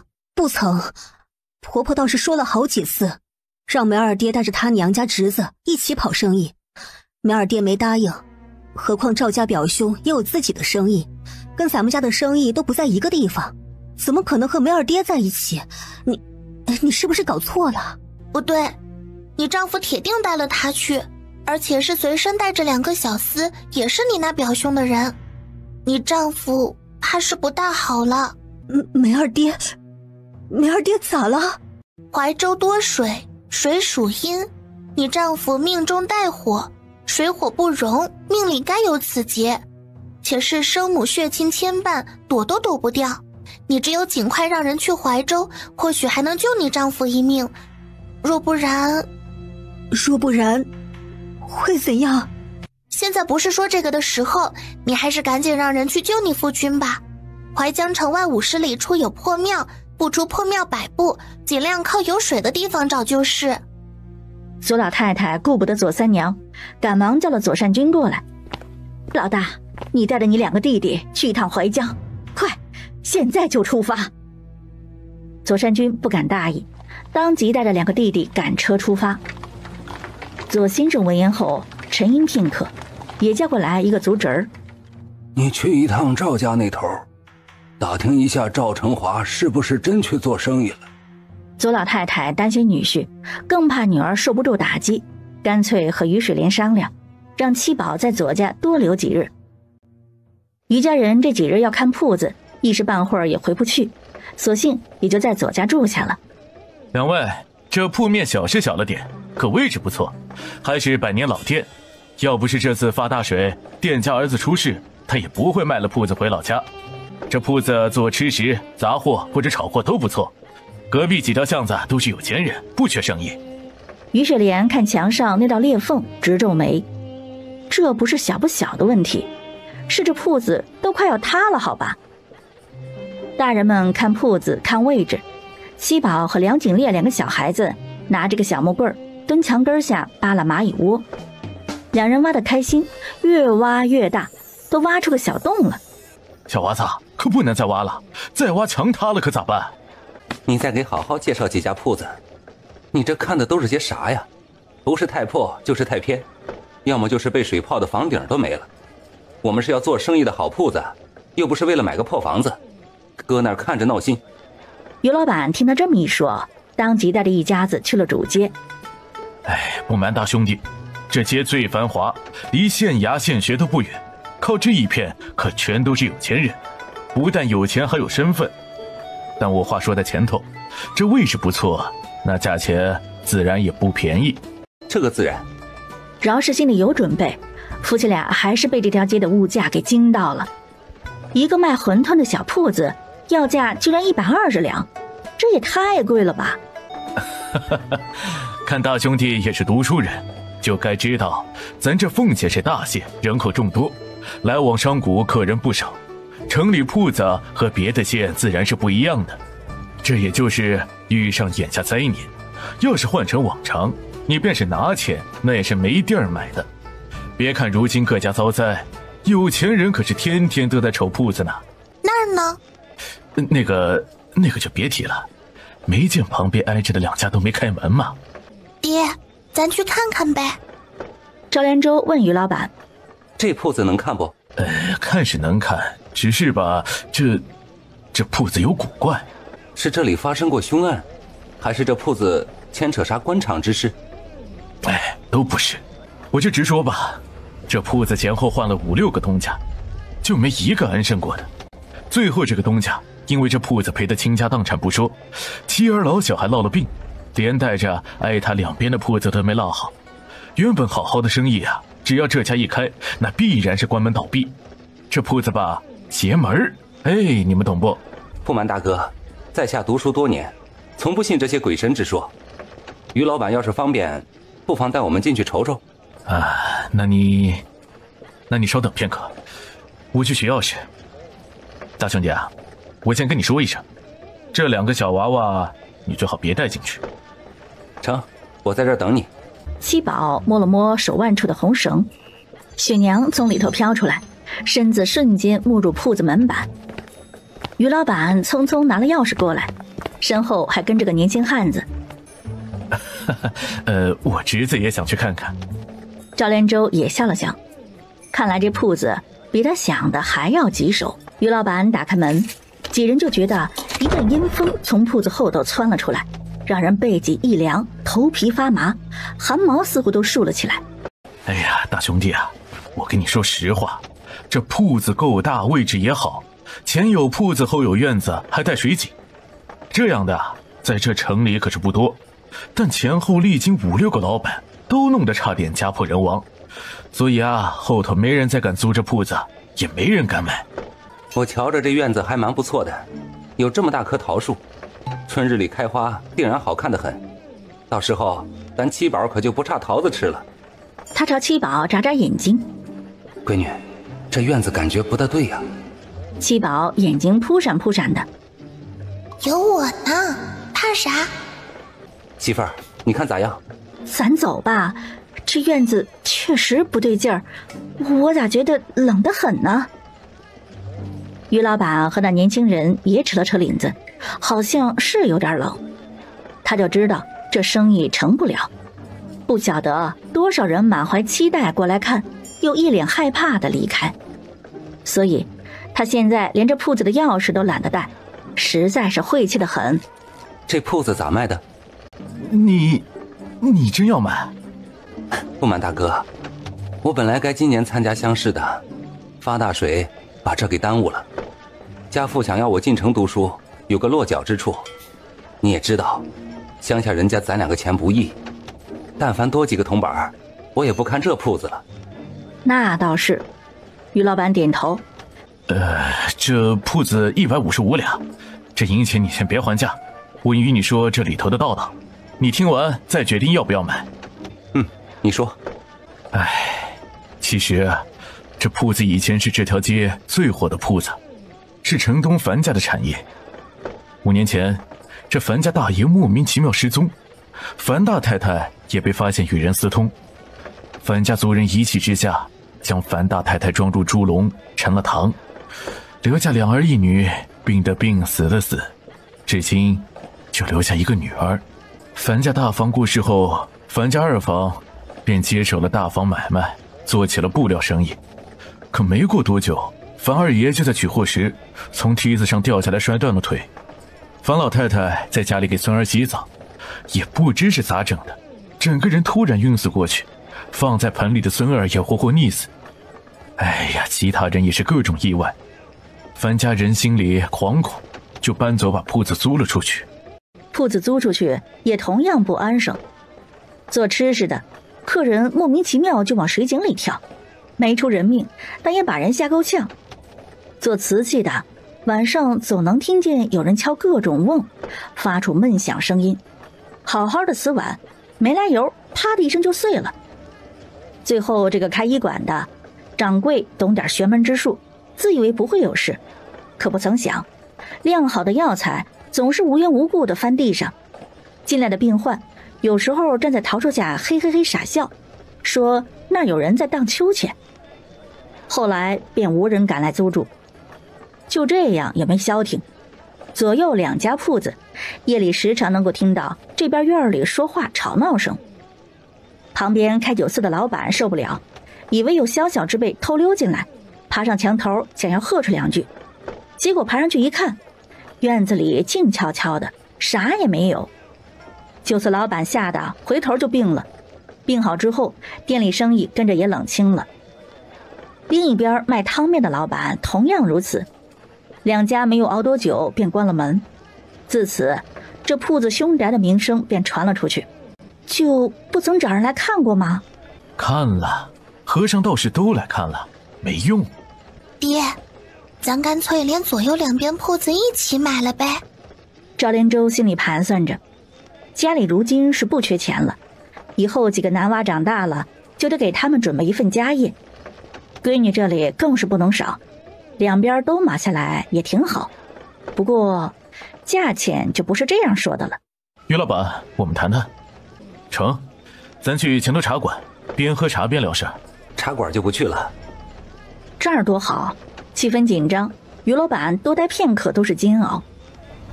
于老板面色难看，咬牙陪着赵连舟四处转悠。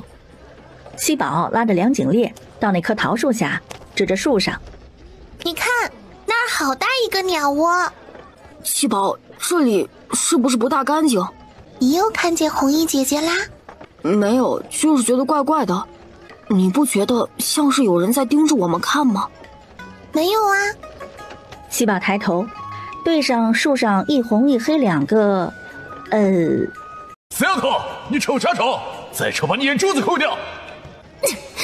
我叫你吓唬人，老娘先把你眼珠子给抠下来。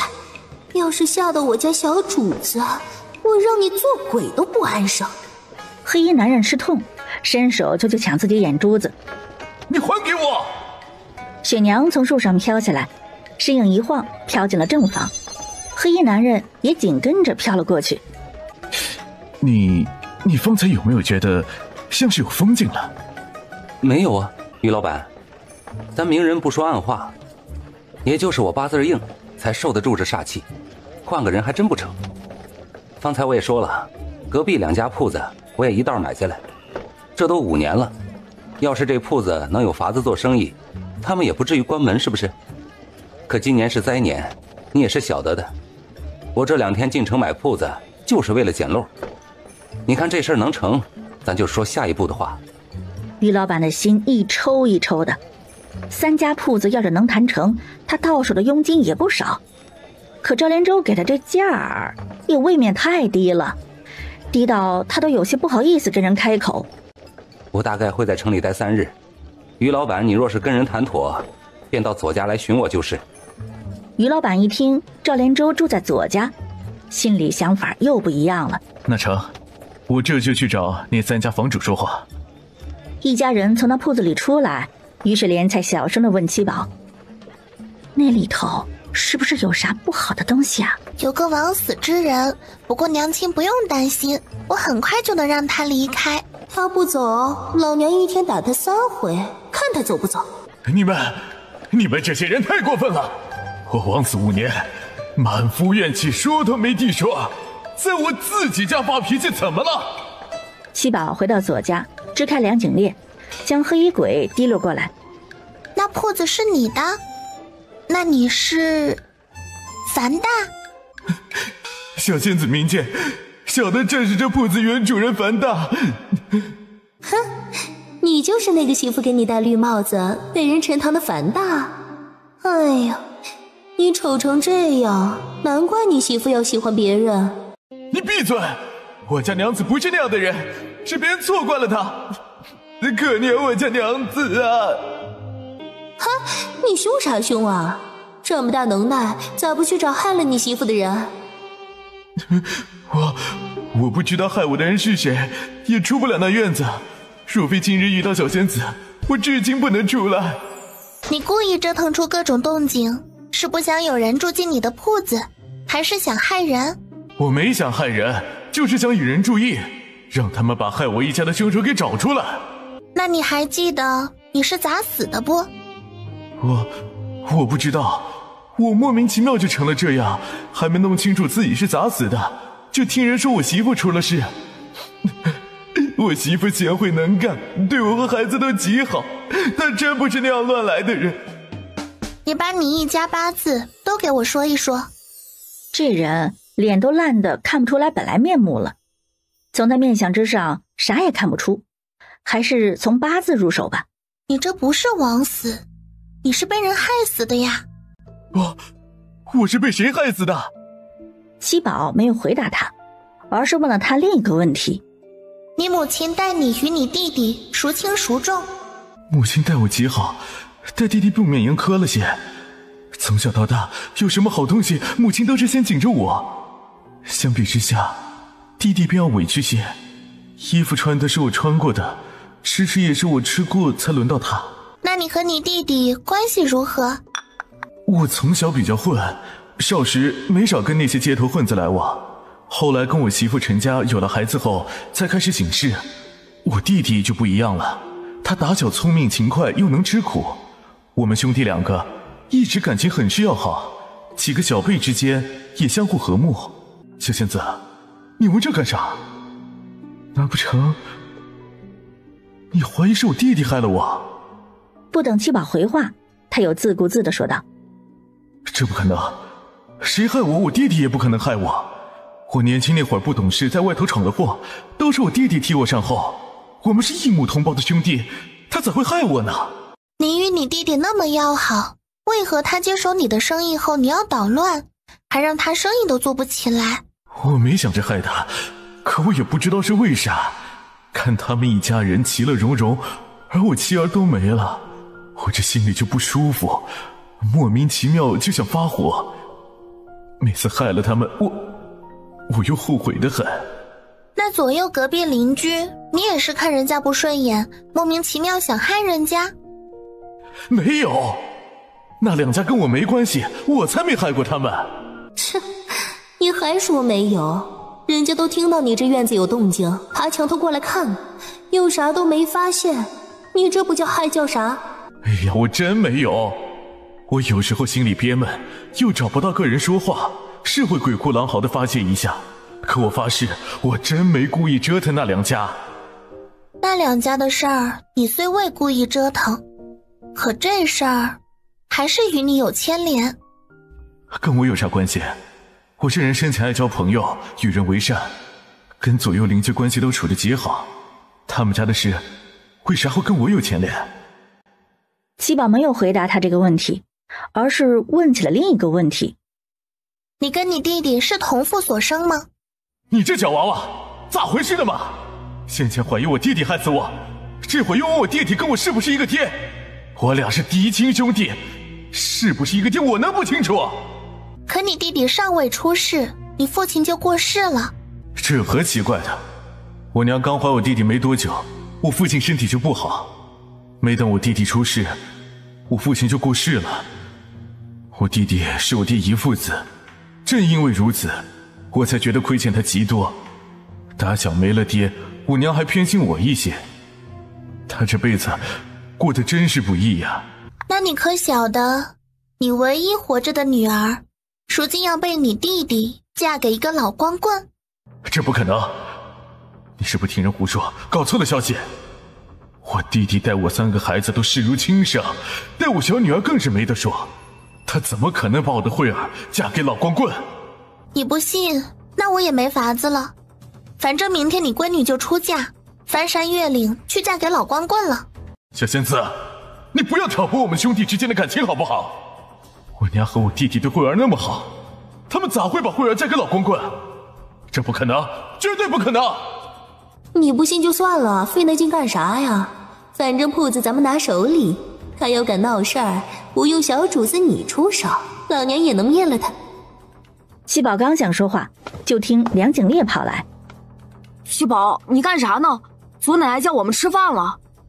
来啦！七宝小手一挥，将樊大和雪娘都收了起来。你说赵成华压根儿没去什么银州做生意，而是去了怀州。二伯，小侄就是怕弄错，还特意找了几个赵家近亲打听，这事儿错不了，就是去了怀州。我还打听到，这去的地方还是宋家老太太给的地址，让赵成华去那边找咱妹夫。二伯，你说宋家老太太这是想干啥呀？妹夫要真想带着赵成华早带了，何苦等他来做好人？单明，这事牵扯极大，你心里清楚就成，多的话就别说了。宋家老太太，她最好跟这事儿没关系，否则她舍了名声不要，也得让女儿跟宋维民和离。他等家里人吃过了饭，背着左三娘叫了七宝进书房。七宝，你能不能算出我那女婿这次能否平安归来？老大他们不是都去了吗？你问这是啥意思呀？啊！我只怕呀，那亲家母不懂事，怕是害了女婿啊。左老太太想起这事儿就来气，当年我就是看那老婆子不顺眼，里外不分拎不清，宋家大好的家业全让他给败了。可你那时候非要念啥昔日同窗之情，要把女儿嫁到他家照顾，可怜我三娘啊，这些年就没过过2天顺心日子。宋家老太太拎不清，女婿却是个好的，不然我也不能把三娘嫁去他家。左老太太别过脸，不想跟老头子说话，要不是看在女婿面上，他才不管什么礼数不礼数的，一早就冲去宋家撕了那老婆子的脸。左奶奶，您别气，宋家伯伯不会有事的。真的？只能说缘分，要不是他们一家打算买铺子，也不会遇到左文堂，估计宋维明就堪忧了。天还没亮，樊大就在七宝的耳边上呜呜咽咽哭开了。找死啊！小主子起床气大得很，小心待会儿把你整个捏碎，让你做鬼都没得做。天都亮了，他咋还不起床？我想回去看看我闺女，看看他们是不是真的把我闺女嫁给这里老光棍。哼，你昨儿个不是不信吗？樊大今儿也不信，可他又觉得七宝不能骗他，毕竟无冤无仇，七宝犯不着呀。吵死了！还吵死了？都没有人叫你好不好？哎，赶紧的，在别人家做客哪有睡懒觉的？他手脚麻利的给女儿洗了脸，梳了2个小辫辫，这才拉着女儿去左家的前厅。快来，你不是最喜欢吃糍粑吗？我特意让人给你打的。左奶奶你真好，谢谢左奶奶。哟，瞧这小嘴儿啊，可真甜呐，像是抹了蜜一样。师母，给您添麻烦了。哎，这有啥呀？只要七宝喜欢。他话还没说完，就见孙儿左文堂匆匆跑进来。奶，宋家亲家奶奶过来了，在咱家大门口又哭又骂，说要咱家给个交代。交代？我要给他啥交代？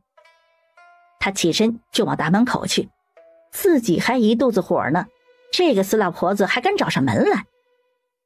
七宝小脸一沉，他也很不高兴，这热乎的糍粑还没有吃到嘴里呢，咋就有人来找事儿了？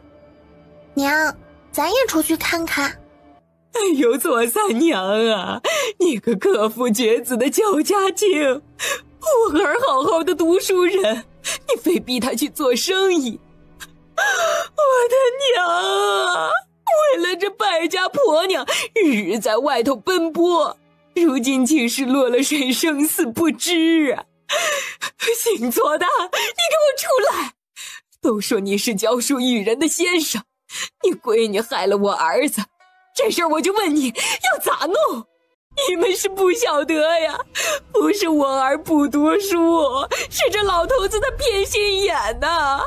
他老三家和我儿都是同时入学，偏偏他家老三学问不及我儿，担心我儿比他强，心里不舒服，这才借着闺女的手段逼得我儿不能读书，转而做了下九流的商人，断了我儿前程呢。老太太，你说这话亏心不？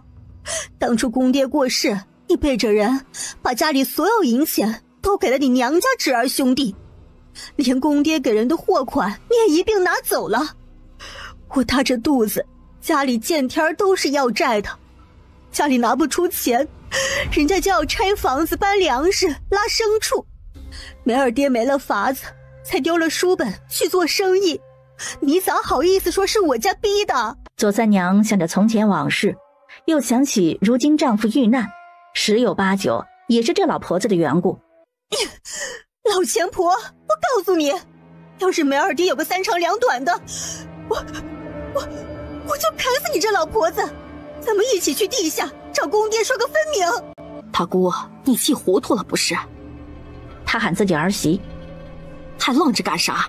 赶紧过来扶你姑进去歇着。哎，自打妹夫出了事儿，小姑就水米不进，这神思恍惚，人都糊涂了呀。都来看呐，都给我看看呐！这就是左家教出来的好闺女，这就是读书人家养出来的姑娘。你们说说，这满天下哪有这样不敬婆母，敢跟婆母提刀砍人的不孝媳妇儿啊？这老婆婆可真是气人的很，比我那个王奶奶还要气人。我亲奶奶倒挺好，可我都没见过她。活着的咋都是这些坏婆子？没错，这些老太婆都该死。等我长大了，做了大将军，我就把这种不干人事老婆子通通砍死，剁碎了喂狗。那可不能呢，凡事有律法，咱不能厉害了就随意杀人的，对不对？七宝小脸认真地看着梁景烈，可不能让他长歪了，得将他往正路上引。你说的对，凡事得讲律法。七宝松了口气，这孩子还是有救的，至少说了话他就能听进去。孺子可教也。梁景烈心里却是想着，七宝说的没错，凡事讲律法。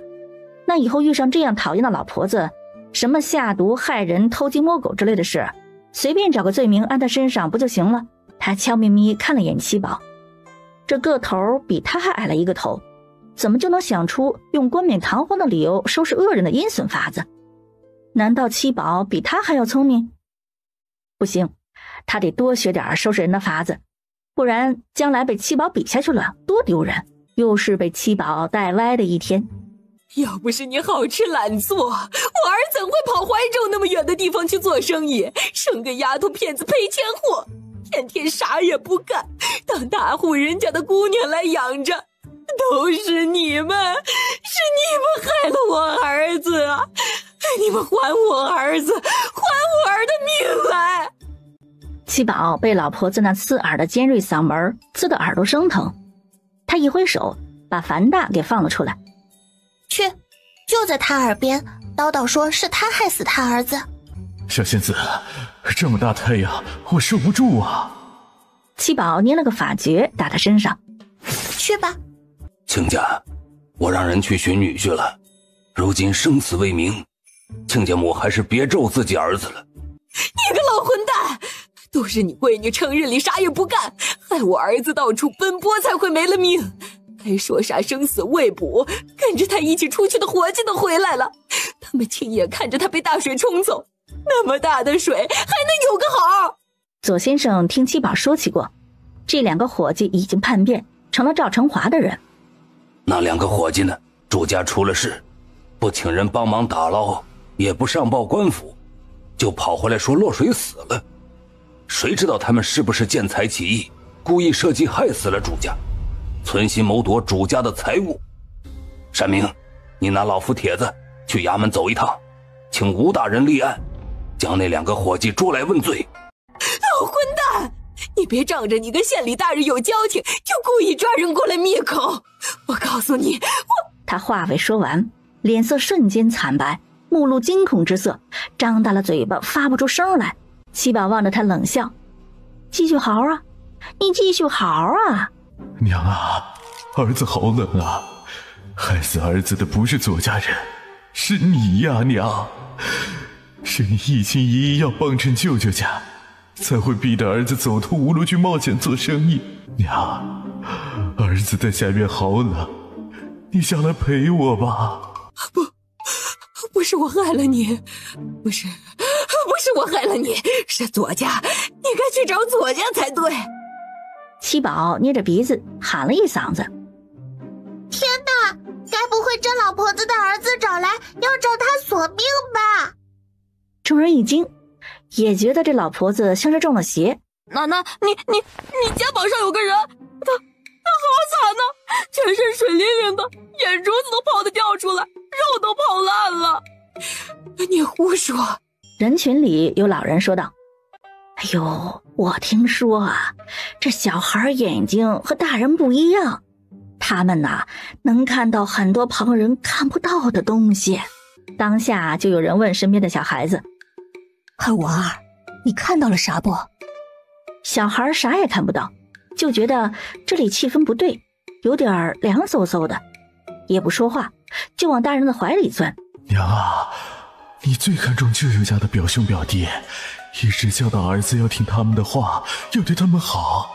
我现在就把他们带下去，省得以后儿子不能照顾他们，你说好不好？不行，你不能去找你表哥，你舅舅养大几个儿子不容易，你不能害你表哥他们，是你那贼婆娘害死你的，你找你婆娘闺女去啊！樊大见这老太太是半点不知悔改，当即戾气横生，伸手掐着老太太的脖子。娘，你不是说最疼儿子吗？那你下来陪儿子呀。这是被人缠上了。左家人也同样吃惊不已。不是说宋为民还活着吗？那这会儿缠上宋家老太太的人，鬼？又是谁？总不能是宋为民已经死了吧？左三娘一想到这个可能，眼皮一翻，人当即昏死过去。七宝一看情况不对，一伸手将樊大给收了回来。想不到这鬼怨气太重，居然生了戾气，长此下去怕是要成厉鬼了。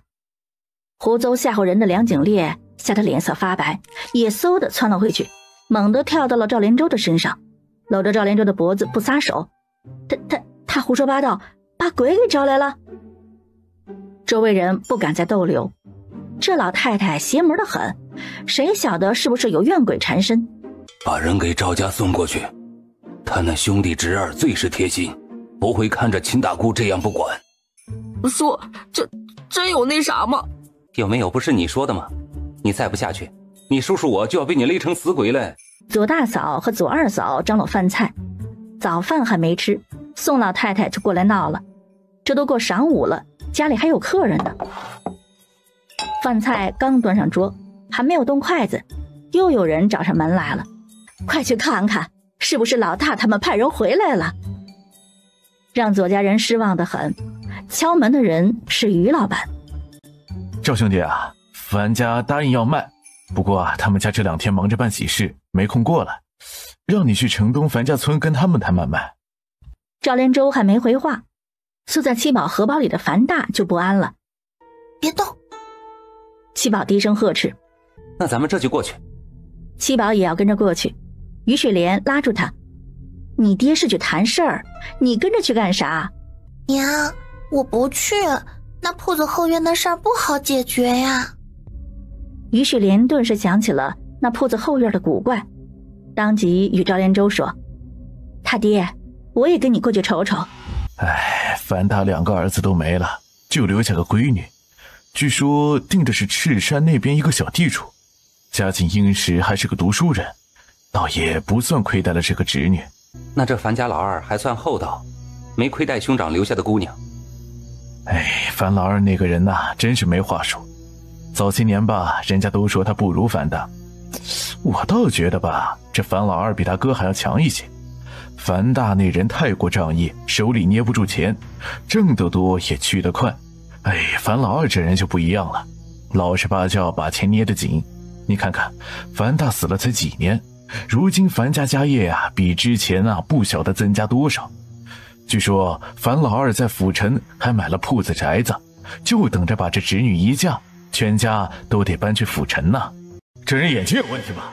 我承认老二是比我勤快老实，可要说他做生意比我能干，那我可不认得啊。你再能干也死了，你弟弟稳打稳算的，人家还活得好好的呢。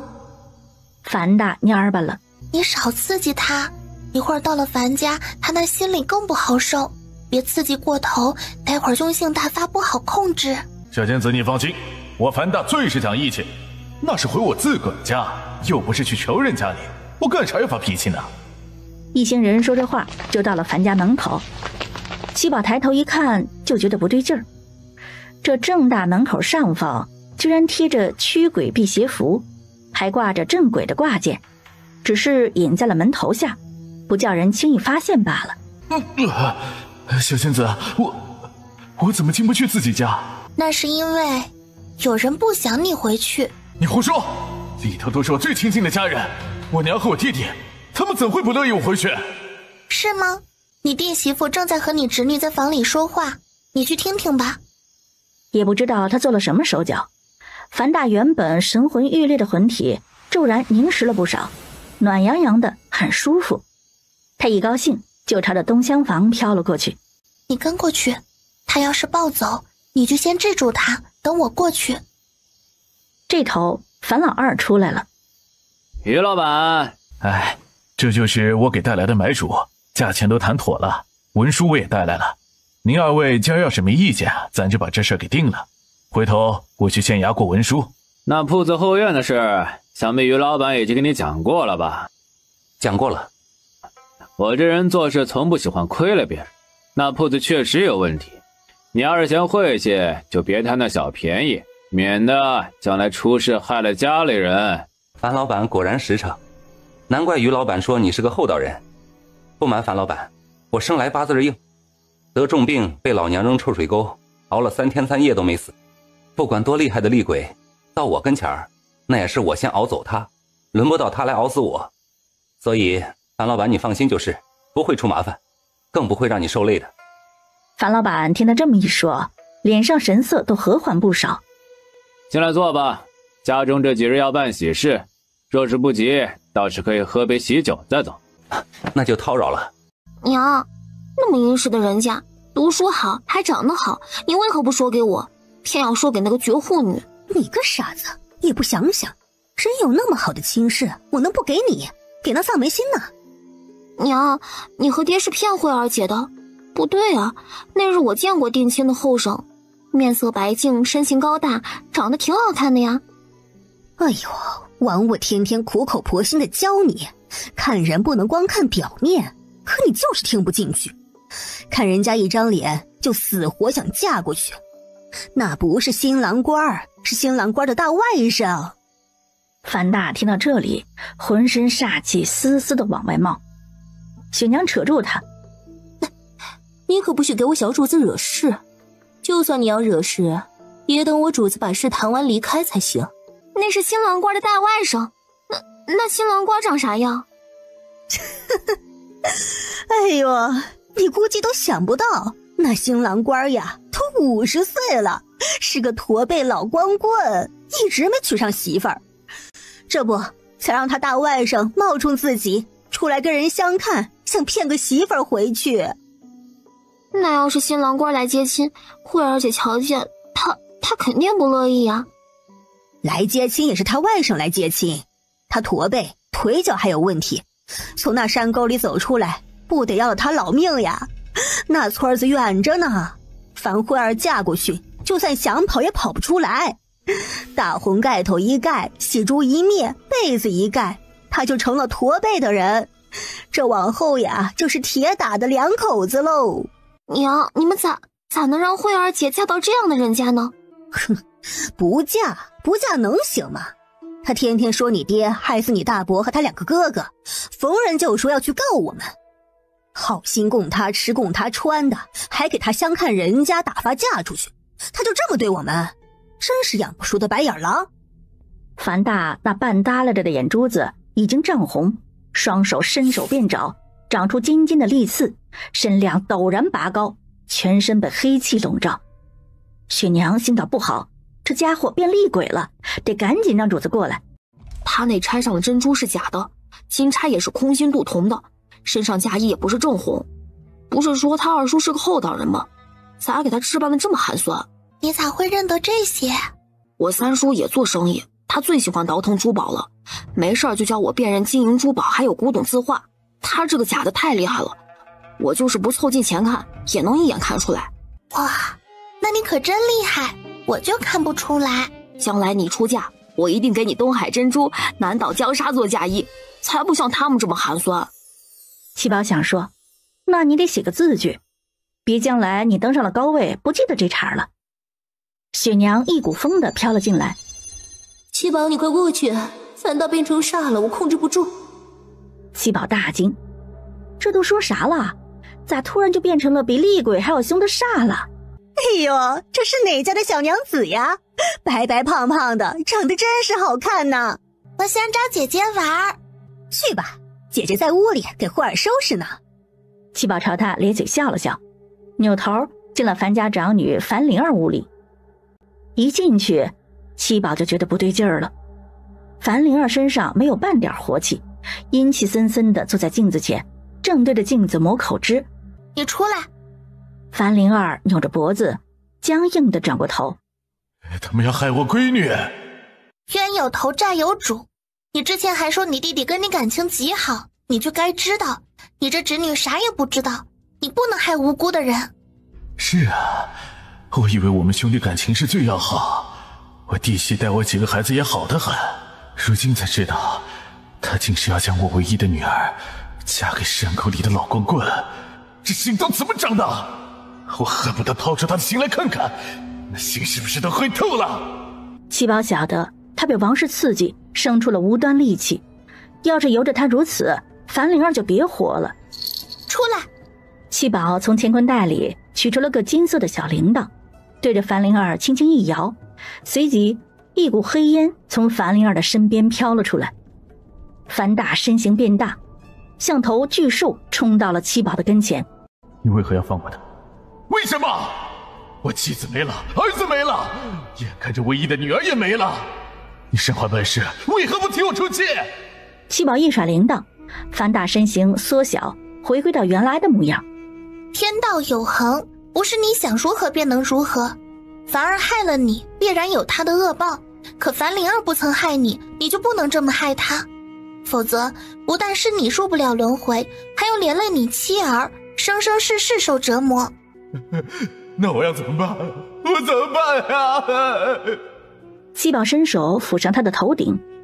你应该去寻个始末，跟你女儿道个别，让她知晓你这个做父亲的一直都很惦记她。樊大安静下来，点点头，而后飘了出去。樊大在后院来回飘荡。七宝，他这是要干啥呀？七宝眼睛盯着樊大，没有回答他的话。樊大突然飘到了后院一处石头房子外面停下，脸色表情逐渐悲伤、难过、愤怒。梁景烈看不见这些，他只觉得今日似乎有点奇怪。七宝，这是干啥？嘘！樊大身形没入石头房，许久，从里头传出哭声来。雪娘也跟着飘了进去，片刻之后，又一脸惊慌失措地飘了出来。这樊儿也忒不是个东西了，居然把他大哥的尸骨埋在猪圈下面。七宝没说话，有些事他能算出来，却要樊大做一个了结。樊大失魂落魄地飘了出来，像片叶子一样落在七宝跟前。他想起来了，他全都想起来了。那一年春蚕长势极好，家家都出了不少蚕丝，压在手里卖不出去，他便收了丝，跑到邻近州县去卖。本来那生意也不好做，不想让他救了一位富商，富商很是感激，吃下了他所有货物，还顺道给他介绍了一桩买卖。他得了银钱，心里很是高兴，想早早回家见家人。他回家那天已经是深夜，家里只有母亲和弟弟一家人在家里。原来那天是他丈人60大寿，他妻子带着3个孩子一道去岳家给丈人做寿了。我联系了好几个主家，都是人品极好还有钱的人家，等明年开春啊，我再走一趟，咱们这生意啊可就做起来了。他把钱放桌上，和弟弟边吃酒边聊天。老二，你丈人看不起你，别怕，有哥呢，只要大哥在，就没人敢欺负你。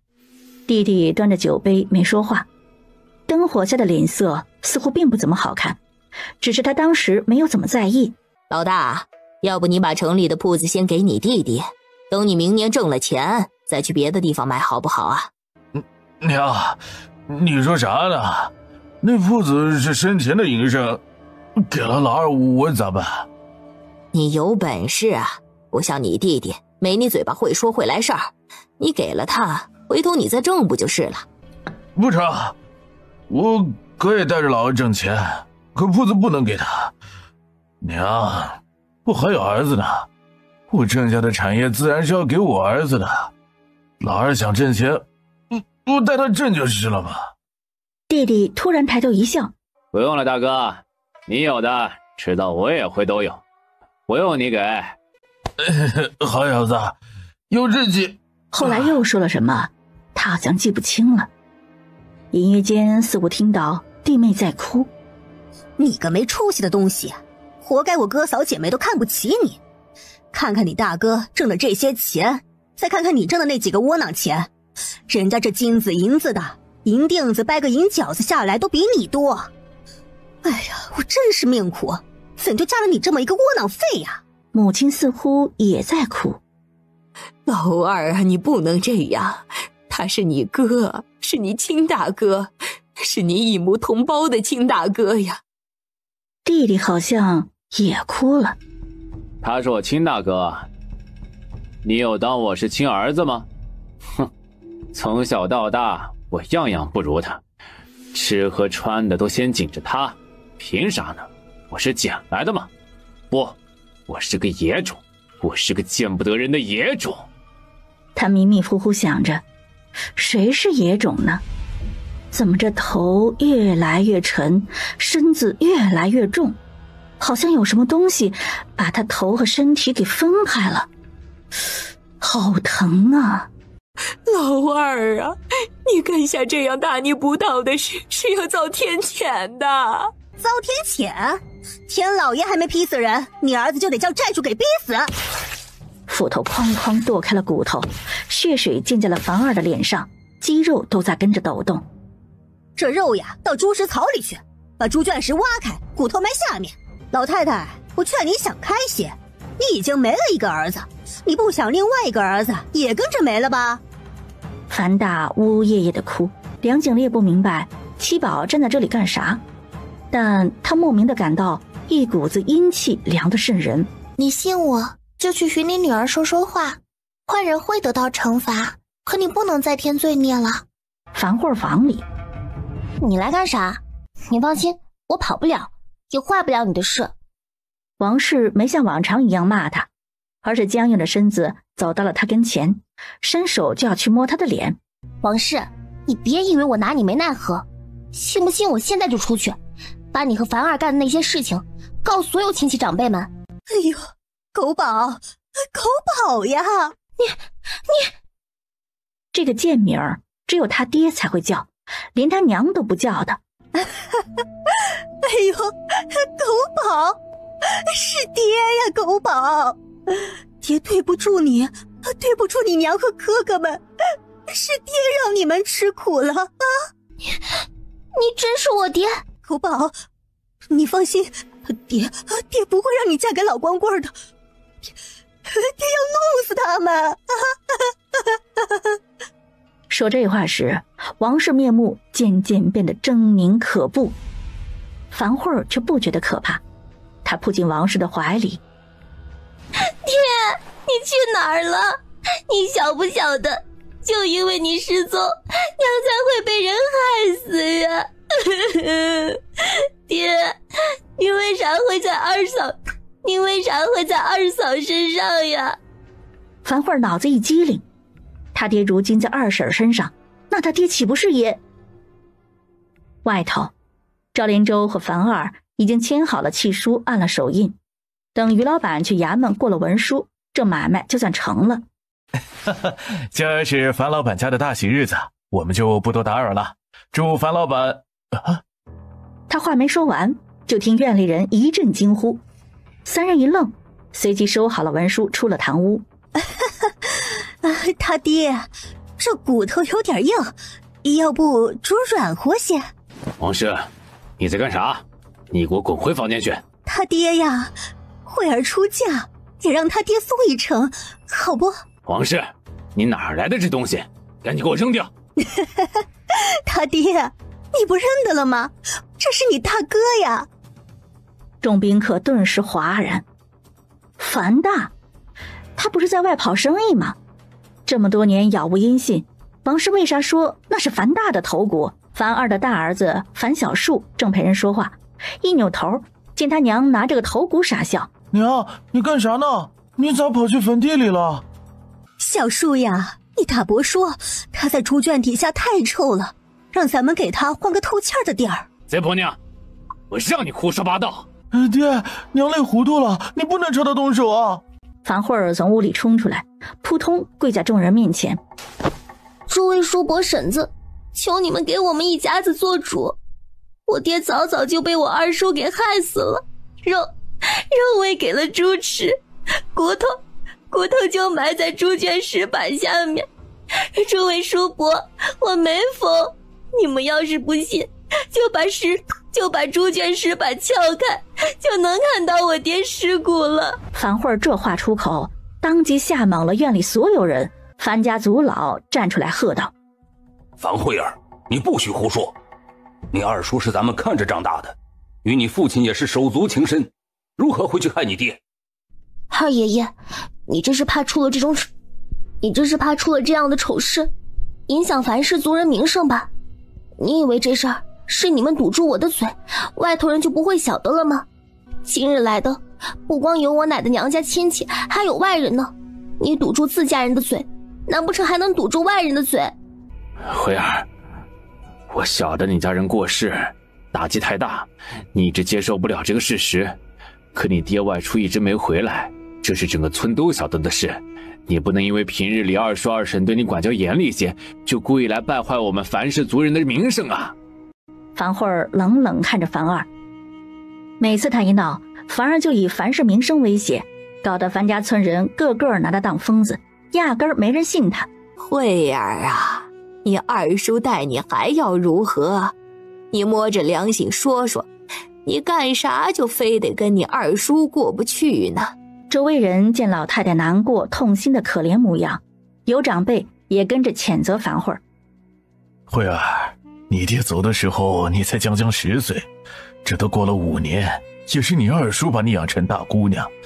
就算你二叔二婶哪里做的不对，可他们到底是你长辈，哪有小辈这么对长辈的？是啊，你眼看着就要出嫁了，你哥哥们都不在了，你总得有个娘家人支应才是啊。要我说呀，这丫头就是不识好歹，难为人家樊二两口子，还为他的婚事忙前忙后的，真是个养不熟的白眼狼。50岁还驼背的老光棍，你们要是觉得这是门好亲事，谁喜欢就给谁。啊？不是说是个年轻后生吗？哎呦，别听他胡说八道，人那孩子呀长得怪好的，我都瞅见过，还是个读书人呢。你是我亲孙女，我还能害你不成？要是那婚事不好，我能让人给你定。乃亲自看过的，这婚事是门好亲呢。今儿不提婚事，反正好不好我都不回家，就说我爹的事。奶，我就问你一句，我爹是不是你亲儿子？你这孩子是要挖我的心呐！你爹是我10月怀胎生下，把屎把尿养大的，你咋能说出这样挖我心窝子的话来？那好，你既然说我爹是你亲儿子，那你当着大家伙的面和大家说，告诉大家，要是樊二杀了我爹，这辈子天打雷劈断子绝孙，死后都得下18层地狱。樊老太太瘦弱的身形连连摇晃，几乎站不稳身子。樊慧儿，你说的这是人话吗？你爹是你奶亲儿子，你二叔也是你奶的亲儿子，你咋能逼你奶说这种话呢？一时间，院里人纷纷指责樊慧儿狼心狗肺，养不熟，难怪王氏不待见他，怎么地。爹，他们吵啥呀？是不是真的？有没有杀人？把猪圈挖开不就晓得了吗？童言无忌，童言无忌。于哥，咱还是走吧，免得待会儿挖出尸骨，咱还牵扯进去，可就太难看了。于老板求之不得，这热闹他是半点都不想看。樊二气得额角冒青筋。你说孩子童言无忌，你这当爹的又是怎么说话的？说他们一直扯孝道扯做人，就是想拖着不挖尸骨吧。梁景烈说完，还一脸求表扬的模样。瞧我多聪明！大人想不到的事，我都想明白了。左老死死盯着梁景烈和七宝，眼睛都快冒火了。这是谁家熊孩子？父母都怎么教孩子的？唯恐天下不乱是不是？小孩子不懂事，乱说话，大伙儿别往心里去啊。你们忙，我们先走了啊。谁料他们还没有走出院门，就听后院传来几个孩子大哭的声音。樊二直觉不妙，拔腿就往后院跑去，其他人也紧跟了过去。爹，来都来了，咱也去看看吧。于老板没了看热闹的心情，这家人处处都透着不对劲儿，还是赶紧离开的好。哪晓得他刚走到樊家院子大门口，呼啦就冲进来20几条汉子，个个持刀轮棍，身后还带着10几个婆娘，俱是杀气腾腾，瞬间就将院子挤得满满当当。你们打扰各位了，我妹夫外出多年没音讯，我妹子和2个外甥也死得不清不楚。今儿个要是不把这事儿弄个水落石出，谁也别想出这个门。张家舅舅，你们是想打架不成？好叫诸位樊氏族人晓得，我张家今儿过来不是为了打架，就想弄个明白。你们要是不问青红皂白就想打架，那也看看你们干得过不。张大舅，你想打架，咱们老樊家可不怕。我家叔伯。他说着想扭头看看那些叔伯兄弟，给他点回应，这才发现他身边都没人了。人呢？人都跑后院去了。后院里，王氏将猪圈下的石板刨开，泥土掀了一地。死婆娘，今儿是慧儿大喜的日子，你这臭婆娘想干啥？王氏只顾着吭哧吭哧的挖，压根儿不管樊儿的骂声。樊儿上前想给他一巴掌，让他清醒清醒。可这会儿的王氏力气极大，回手就是一锄头，当即把樊儿头给砸出血来。造孽哟！这怎么就又疯了一个？你们快拦住他呀！他疯了，要把我家给拆了！樊家几个妇人赶忙上前，想要拦住王氏，又不敢靠太近，毕竟王氏这会儿连自家男人都敢打。张大舅冲到后院，朝他带来的几个汉子一声吼：“给我挖！”张家的，我们樊家没对不起你们，你妹子偷人的是人都知道的，坏了我们老樊家的名声，你们咋还好意思上门来打杀呢？二伯，你赶紧让他们住手啊！今儿可是我家慧儿大喜的日子，他们这是存心来我家找事的。祖老没有想到事情会发展成这个样子，他跺跺脚，刚想喊人将张家人赶出去，就听猪圈那头有人在喊：“天啊，真的有骨头！”挖，定是我那被人害死的妹夫。张家大舅母喊儿子：“虎子，去报官！”不能，你们不能报官。都说家丑不可外扬，是你妹子做了丑事儿，你咋还好意思打上门来？我呸！你个死老太婆，任由小儿子害死大儿子，还家丑不可外扬。正好你们老樊家的人都在，都来看看，这尸骨都挖出来了，让樊儿说说你为啥要杀死自己亲大哥。祖老不敢相信，老实厚道的樊儿会杀人，这其中是不是有啥误会？好多金子呀！樊大死了，这些钱可都是我们的了。他爹有了这些钱，外头欠的债全都可以还清了。王氏，你疯了！樊二双目通红，捏着拳头就朝着王氏冲去。想干啥？你婆娘啥都说了，你还想遮掩？这金子，这铺子，全都是我们的了。樊老太太身子一软，跌坐在地上，想说啥，可已经出不了声了。是谁报案？说出命案了。他目光扫过众人，落在赵林州身上，微微的点头。在看到七宝之时，心里就很了然了。有这位小祖宗在这儿，妥妥的出事儿了。官爷，是我报的案。他嘴唇哆嗦，抖得厉害，整个人激动的话都说不利索。就是这个狗东西，他杀了我妹夫，还陷害我妹子，害死我外甥。如今还要将我唯一的外甥女儿嫁给山里老光棍儿。还请官爷为我爹娘做主，还我娘清白。陈捕头对仵作招手：“曲燕燕，这尸骨是不是樊大的？”仵作将张家人捡起来的白骨小心翼翼放在白布上，掏出尺子丈量腿骨，借此来推断此人身高。这人就是樊大。真不是我害死大哥，是大哥从外头回来，病得太厉害，又染了瘟疫，我把他传染给村里人，当夜就把尸体给收拾了。对，老大回来就病死了，我们家怕麻烦，这才没告诉人。你们怕传染，所以就把人埋猪圈底下。咋的？猪圈够臭，能杀毒？那是我亲大儿，他怎么死我还能不晓得？认识的人都晓得，我最是疼爱这个儿子。他没了，我比谁都伤心。他大舅，你说这话简直就是戳我心窝子呀！真疼还是假疼？上公堂就知道了。事情闹到这个地步，便是樊家族人想瞒也瞒不住了。陈捕头挥手，示意人将樊二捆绑，命仵作将尸骨收拾，一并带去县衙。王氏这会儿也清醒了，冲上来抱着樊二不让走。官爷，我家男人冤枉呀，他怎么会？不，把你给忘了，一并带走。哎呦，七宝回来了，还没吃饭吧？锅里面热着骨头汤，我去炒2个菜。赵兄弟，你陪我爹喝一杯。七宝，你还想吃啥？姑给你做。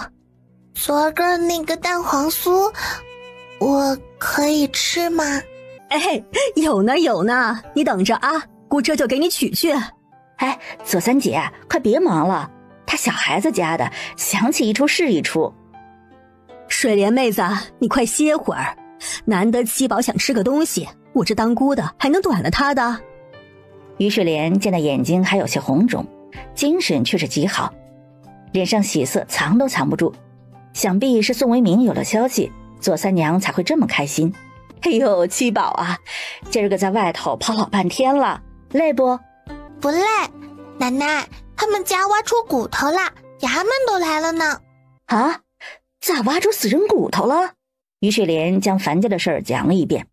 樊二在城里卖布也好些年，谁可不认识他们兄弟2个呀？都说樊大奸猾，樊二老实，这人呐，可真是说不清楚的很。于雪莲便顺口问道：“是宋家姐夫有消息了吗？”今儿个呀，你们刚走没多会儿，我大孙儿啊就回来了。梅二爹呀被那黑心的推井里，好在啊水不深，老大他们去的也及时，这才捡回了一条命。命是捡回来了，可身上啊到处摔伤，胳膊腿儿都给摔断了，没法坐车。这不，他大哥他们搁那头照顾呢。左三娘拿了蛋黄酥过来给七宝。这事儿呀，我们家都瞒着，没给那老婆子晓得。这回我倒要看看，她能闹出个什么花来。梅二爹要是还维护她，我拼着不跟他过了，也不会原谅老婆子。于雪莲心里有数了，这是瞒着消息，打算让宋老太太把事情闹大，闹到无法收拾的地步，这才出手给予致命一击。于老板去衙门过了文书，回头又找了另外2家铺子老板谈了下。那2家一听说樊二杀了樊大，那铺子也可能牵扯到人命官司，之前就一直不消停，这之后还不晓得会咋样，留着也闹心得很，索性也很爽快的低价卖出。娘，那是不是娟儿姑姑？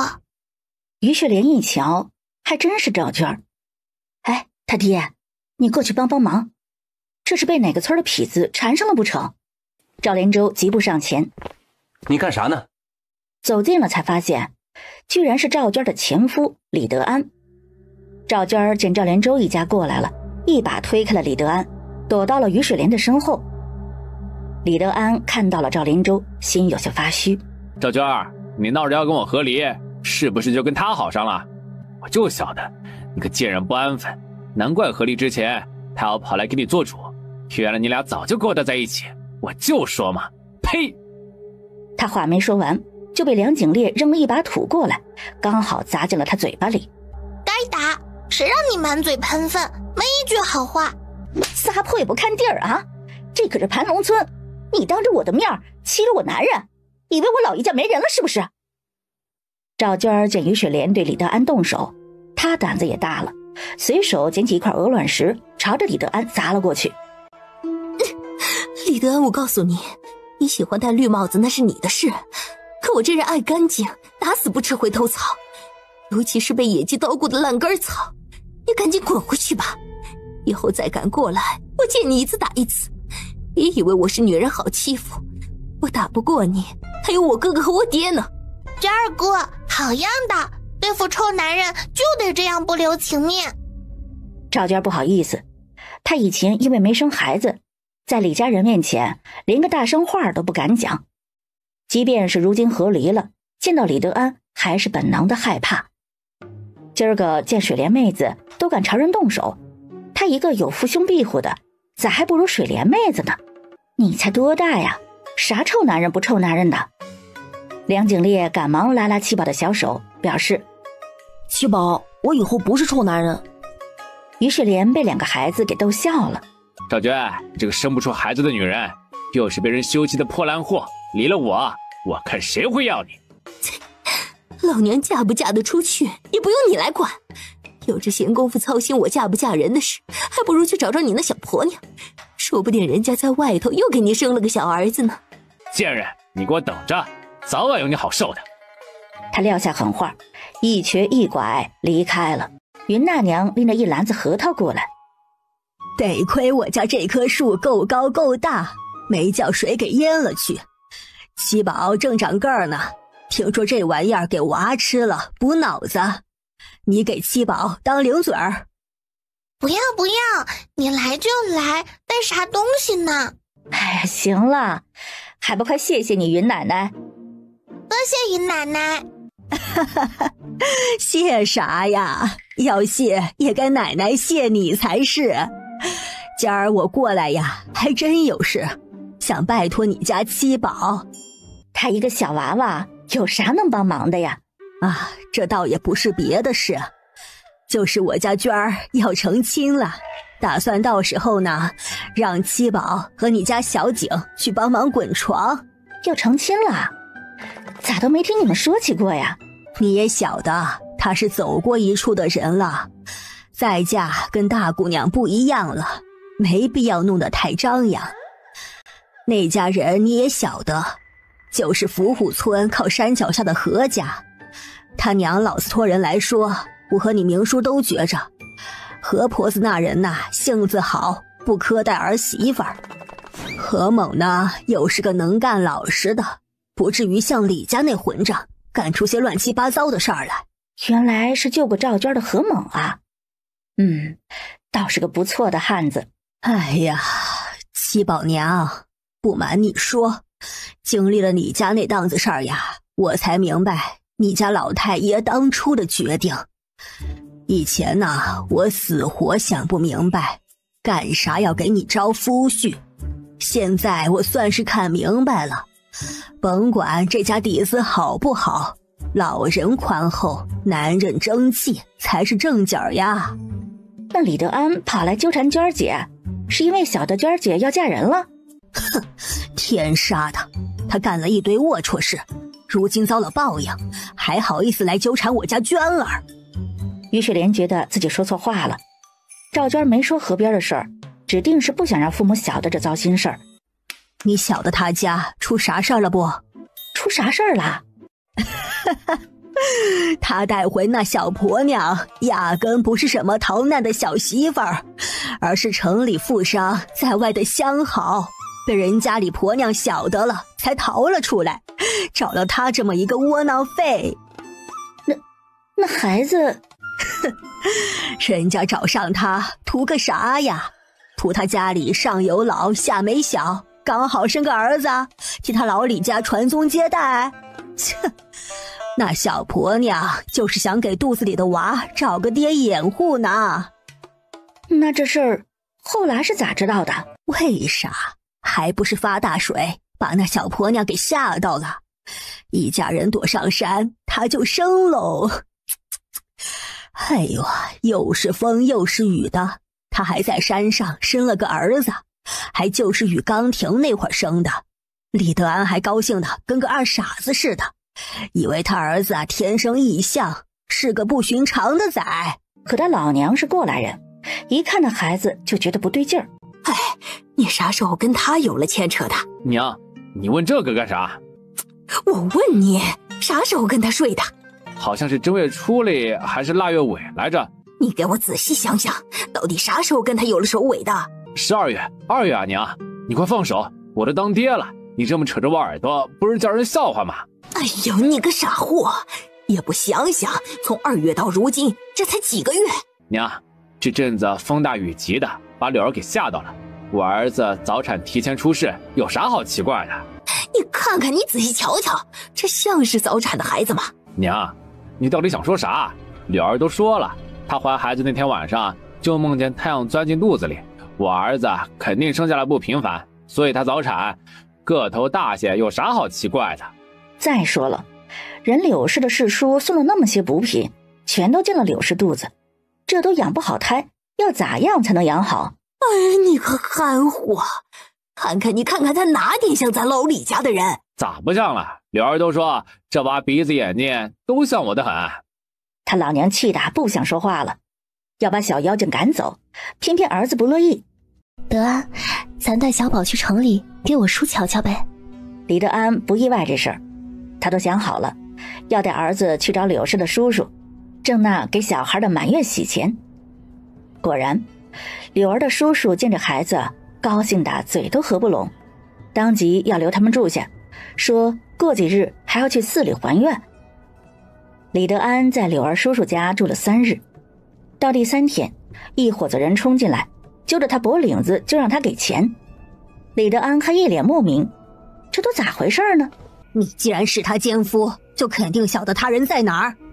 今儿里要是不说出他跟那死鬼跑哪儿去了，就休想走。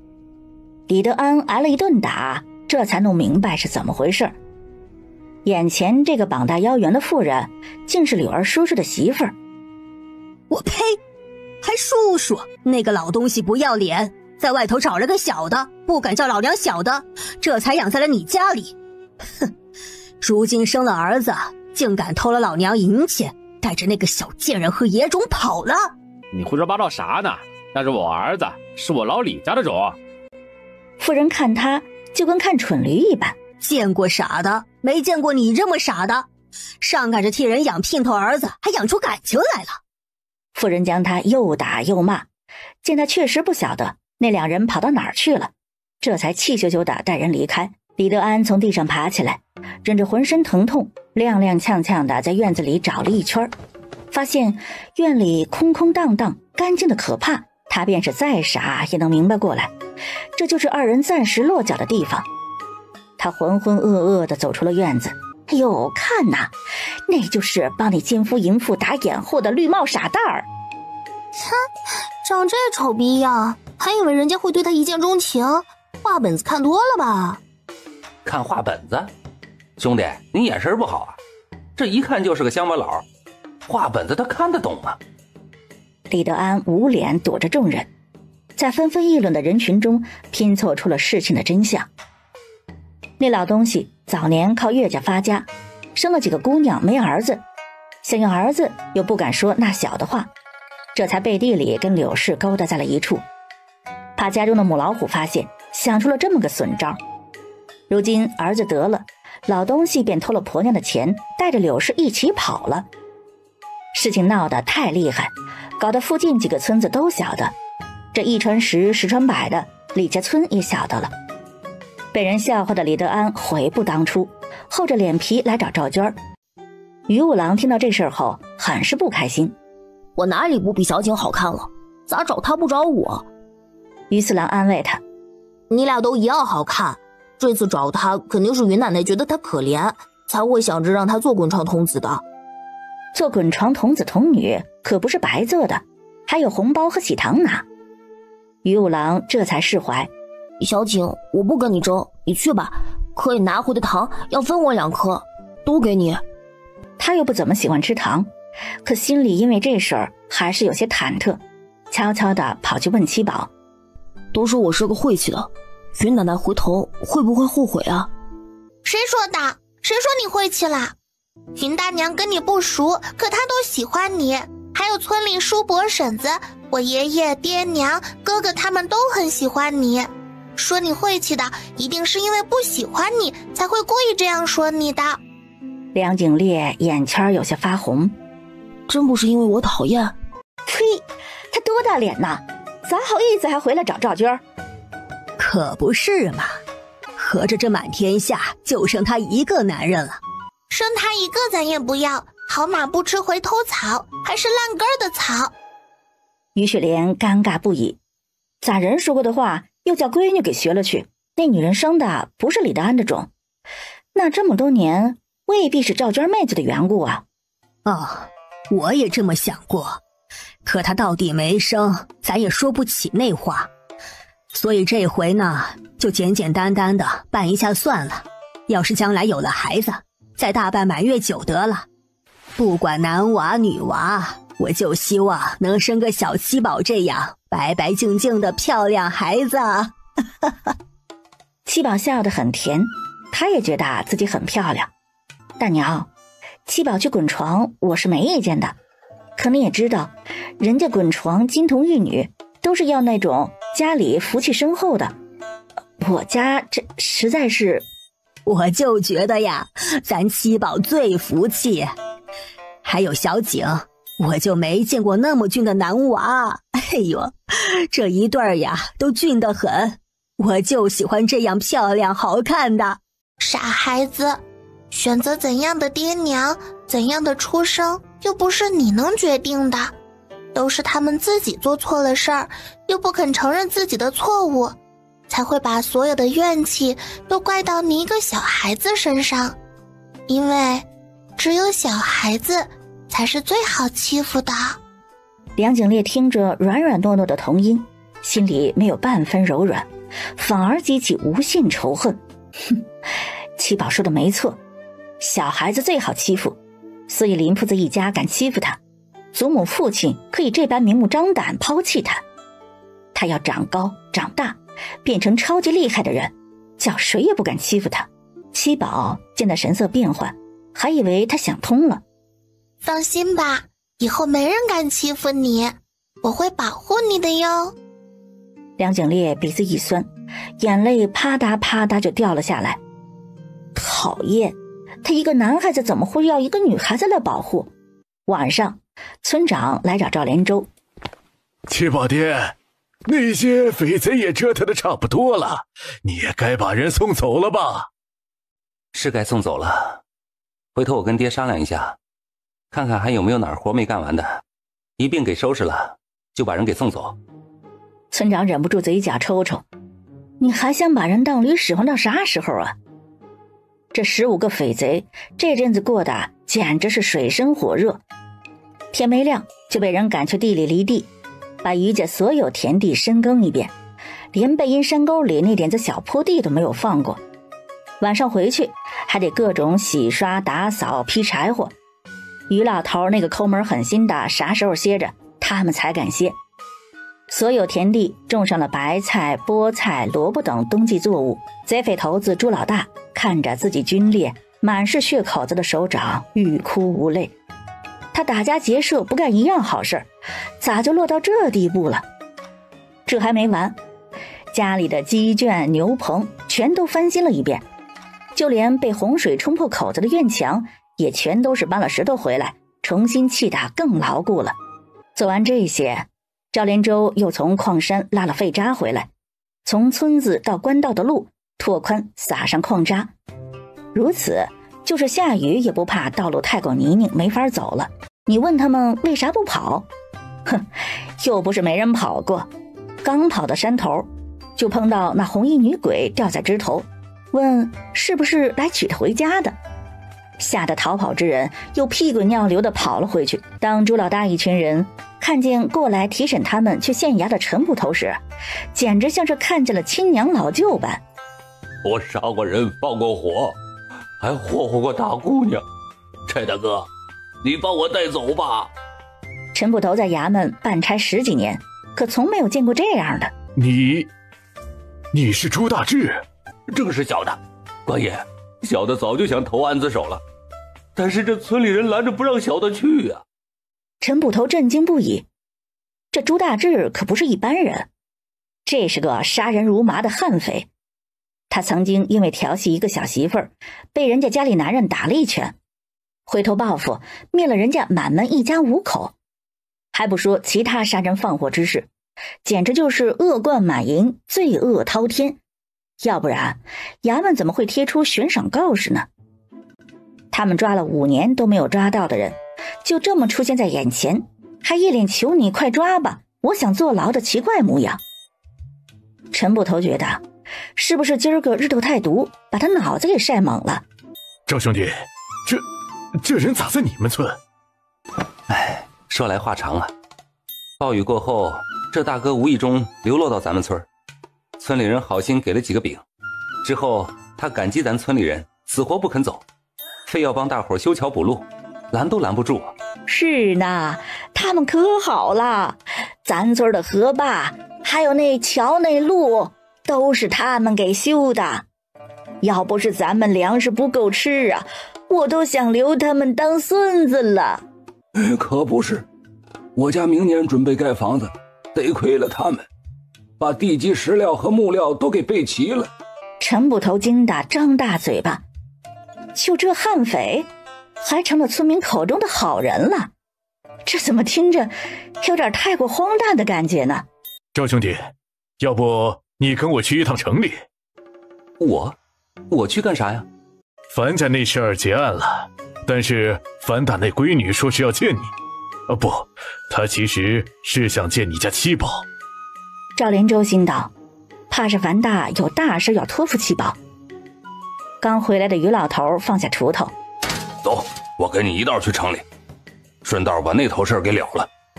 反正这阵子家里的活都让这些匪贼给干完了，他也有空去跟人掰扯了。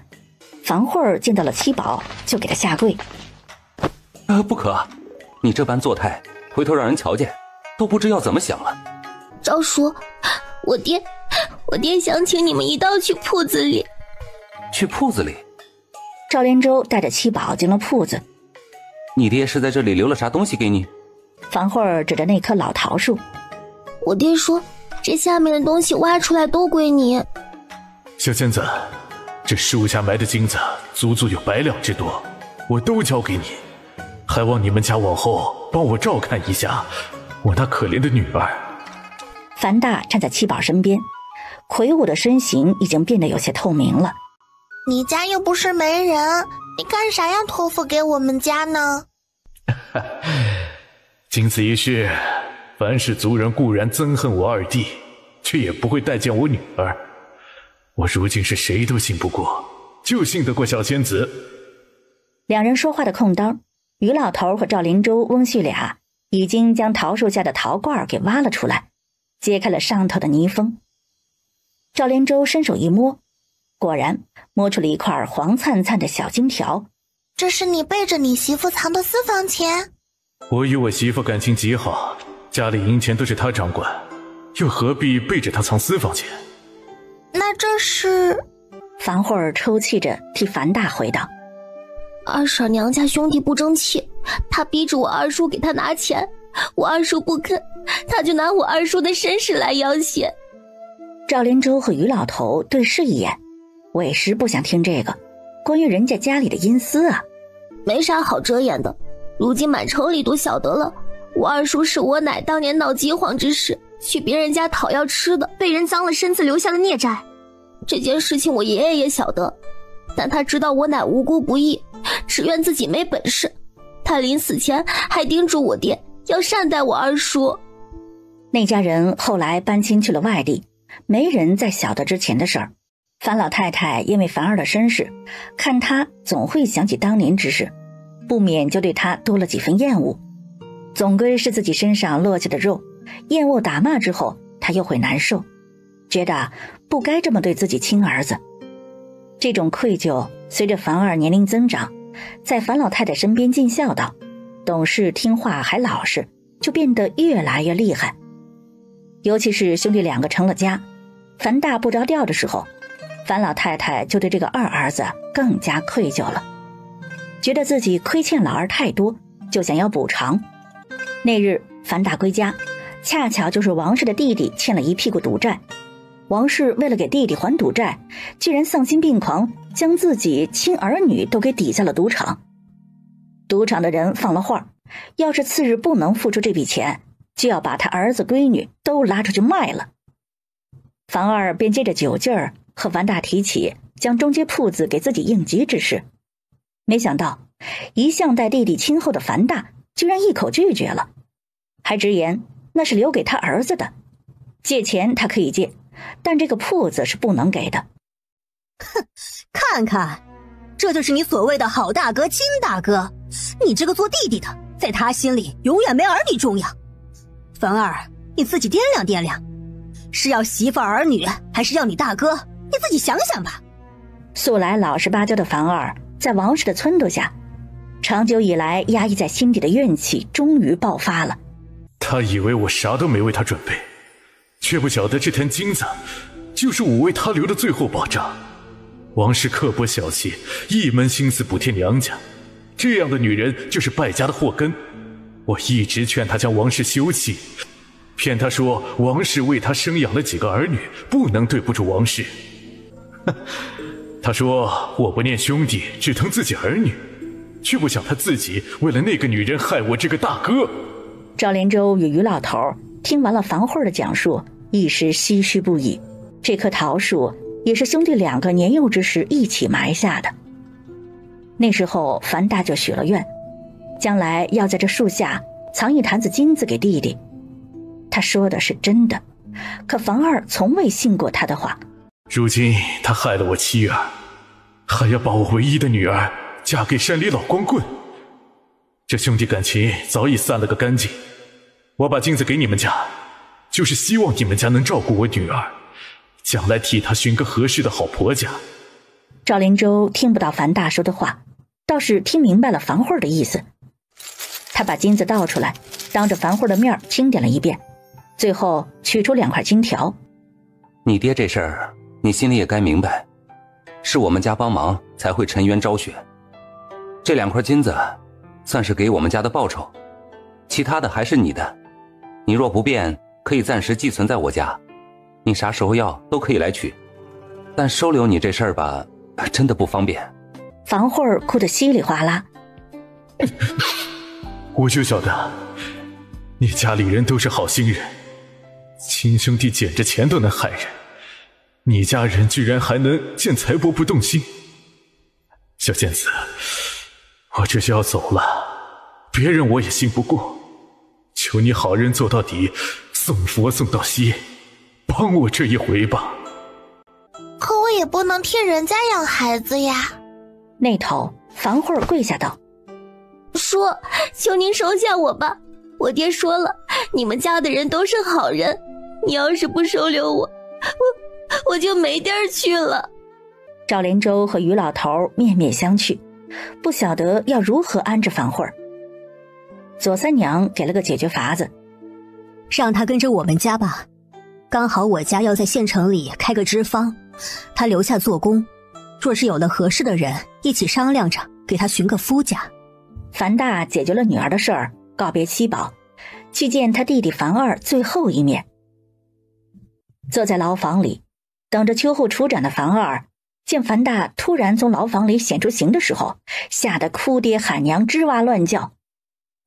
大哥，你不要过来，不要过来啊！我都要死了，很快就能下来陪你了，你咋就不能放过我呀？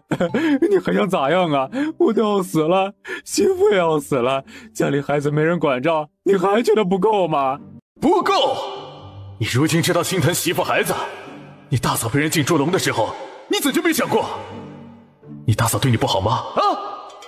你媳妇是她替你迎娶过门的，怕弟妹新媳妇脸皮薄，手把手带着她熟悉家里。你4个孩子，哪一个出身不是你大嫂帮着张罗的？逢年过节做大伯大娘的，几时亏待过他们？樊大想起他苦命的媳妇儿，他求过七宝，能不能让他和媳妇儿见一面？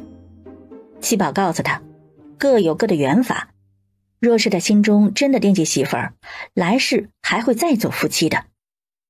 樊大不想来世，都不记得前世之事了，那他也不再是他，媳妇儿也不再是媳妇儿，终此一生，黄泉碧落，不复相见。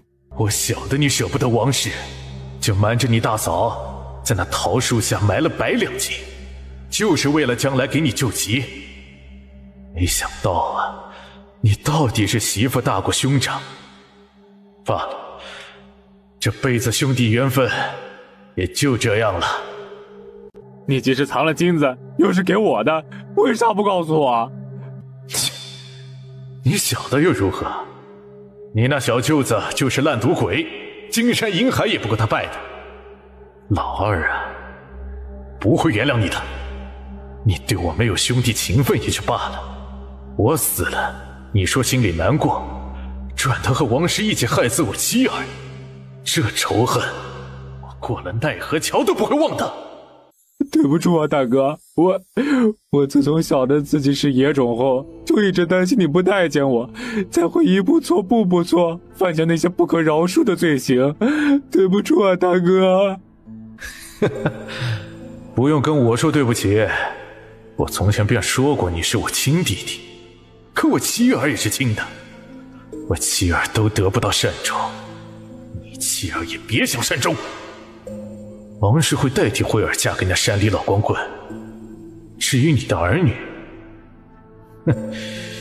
爹啊，你想想你那赌鬼小舅子，还有你那老丈娘，他们会怎么对待你的儿女？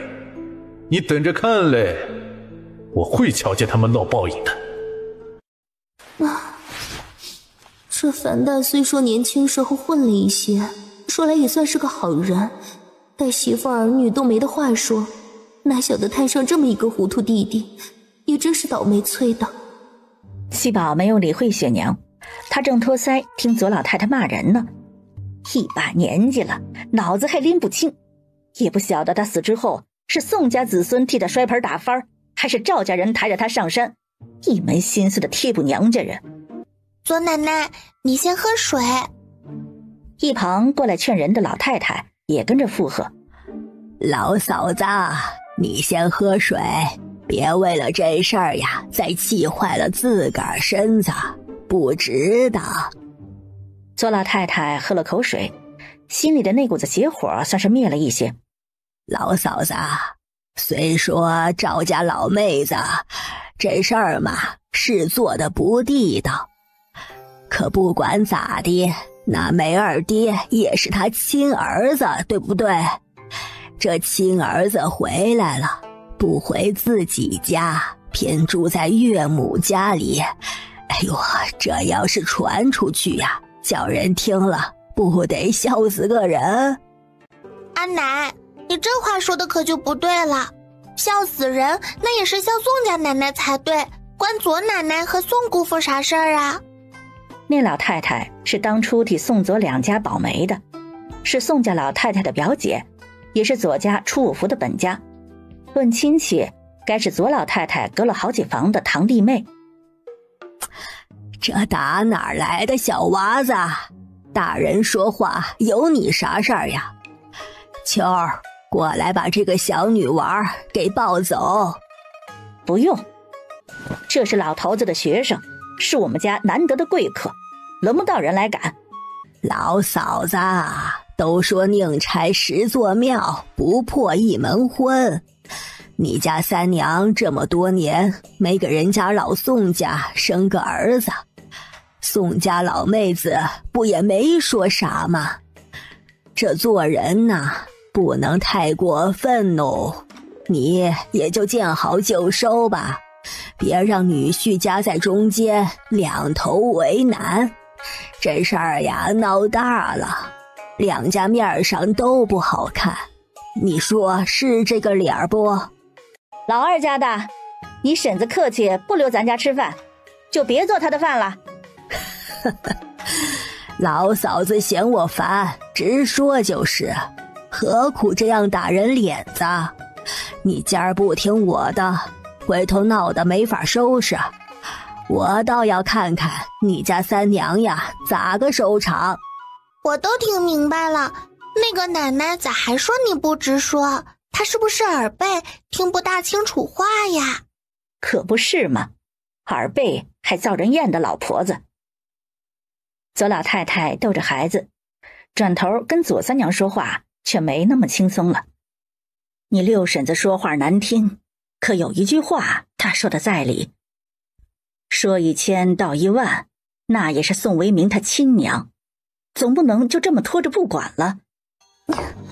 我这就跟他说去，他要认老娘，他自个儿认去，反正我是不伺候了。宋维明，自从我嫁到你宋家，自认为对得起你爹娘长辈，便是将你满宋氏族亲出来，他们也说不出我半个不好。要说能找我茬的地方，无非就是我没给你生个儿子。宋维明，你摸着良心说，是我没给你生儿子吗？秋儿2岁时，你娘非逼着我去给你舅舅家送东西，半路生下来的那个，那是个啥？你说呀，那是啥？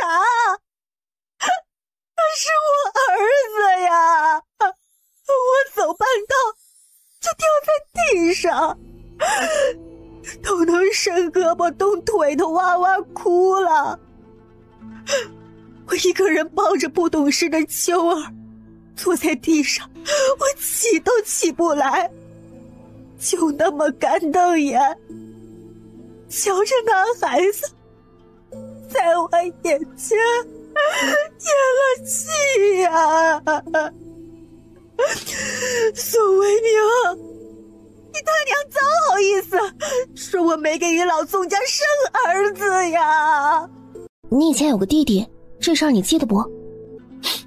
我像是记得有这么回事儿，当时我娘摔得厉害，起不来身，她让我把弟弟抱起来，也不知咋的，弟弟就一直哭，声音越哭越小，后来就没事儿了。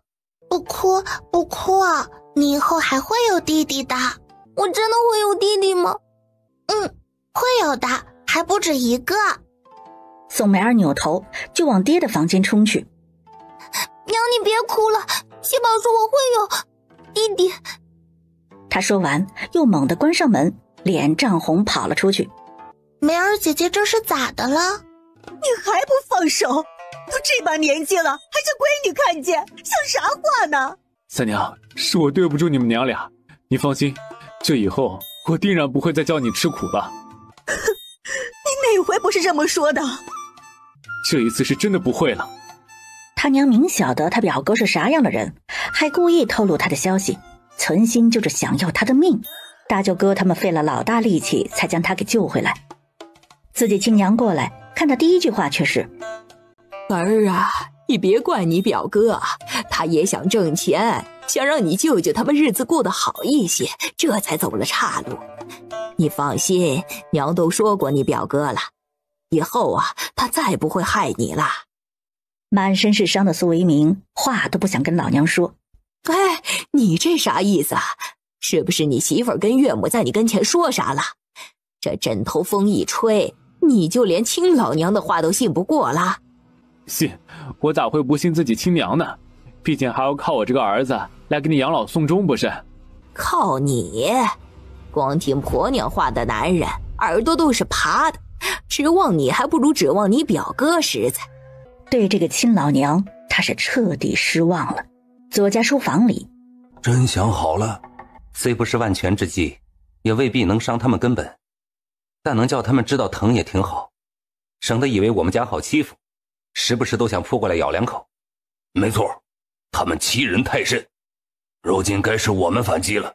3日后，和县县衙外的大鼓被人敲响，新上任的杨县令刚把灾民安顿好，出去看看何人敲鼓鸣冤。随从匆忙出去查看，不多会儿又惊慌失措地冲进来。大人，外头有人状告咱们县城大户余家，说他们用玄门之术逆天改命，还在大雨来临之际害死族亲，夺人财物之事。于忠烈，你个老匹夫，抢了我家粮食，还敢恶人先告状，我倒要看看你在公堂之上能说出个什么花来。父子2个气冲冲地进了县衙，顿时傻眼了。于中福那个王八蛋，他不是人呐！年轻时偷我肚兜，掐我屁股，摸我胸，害我在我家老爷跟前大气儿都不敢喘。好不容易熬到我成了老太太，他又来害我儿子孙子。哎呀，可怜呐，我那2个儿子呀，一个去凤县那头给他打听消息，被毒蛇咬死，一个发洪水被他撵去抢粮食，掉进水里没了命。那天杀的，他一把年纪了，咋就不能放过我呢？两边站着的衙役手持杀威棒，板着一张脸，想笑又不敢笑，太劲爆了呀！当书外哥的三老爷居然暗戳戳地惦记着自家寡妇弟媳妇儿，这是他们可以听的吗？杨大人手握拳头，掩口轻咳2声，提醒众衙役注意点形象。你住口，住口！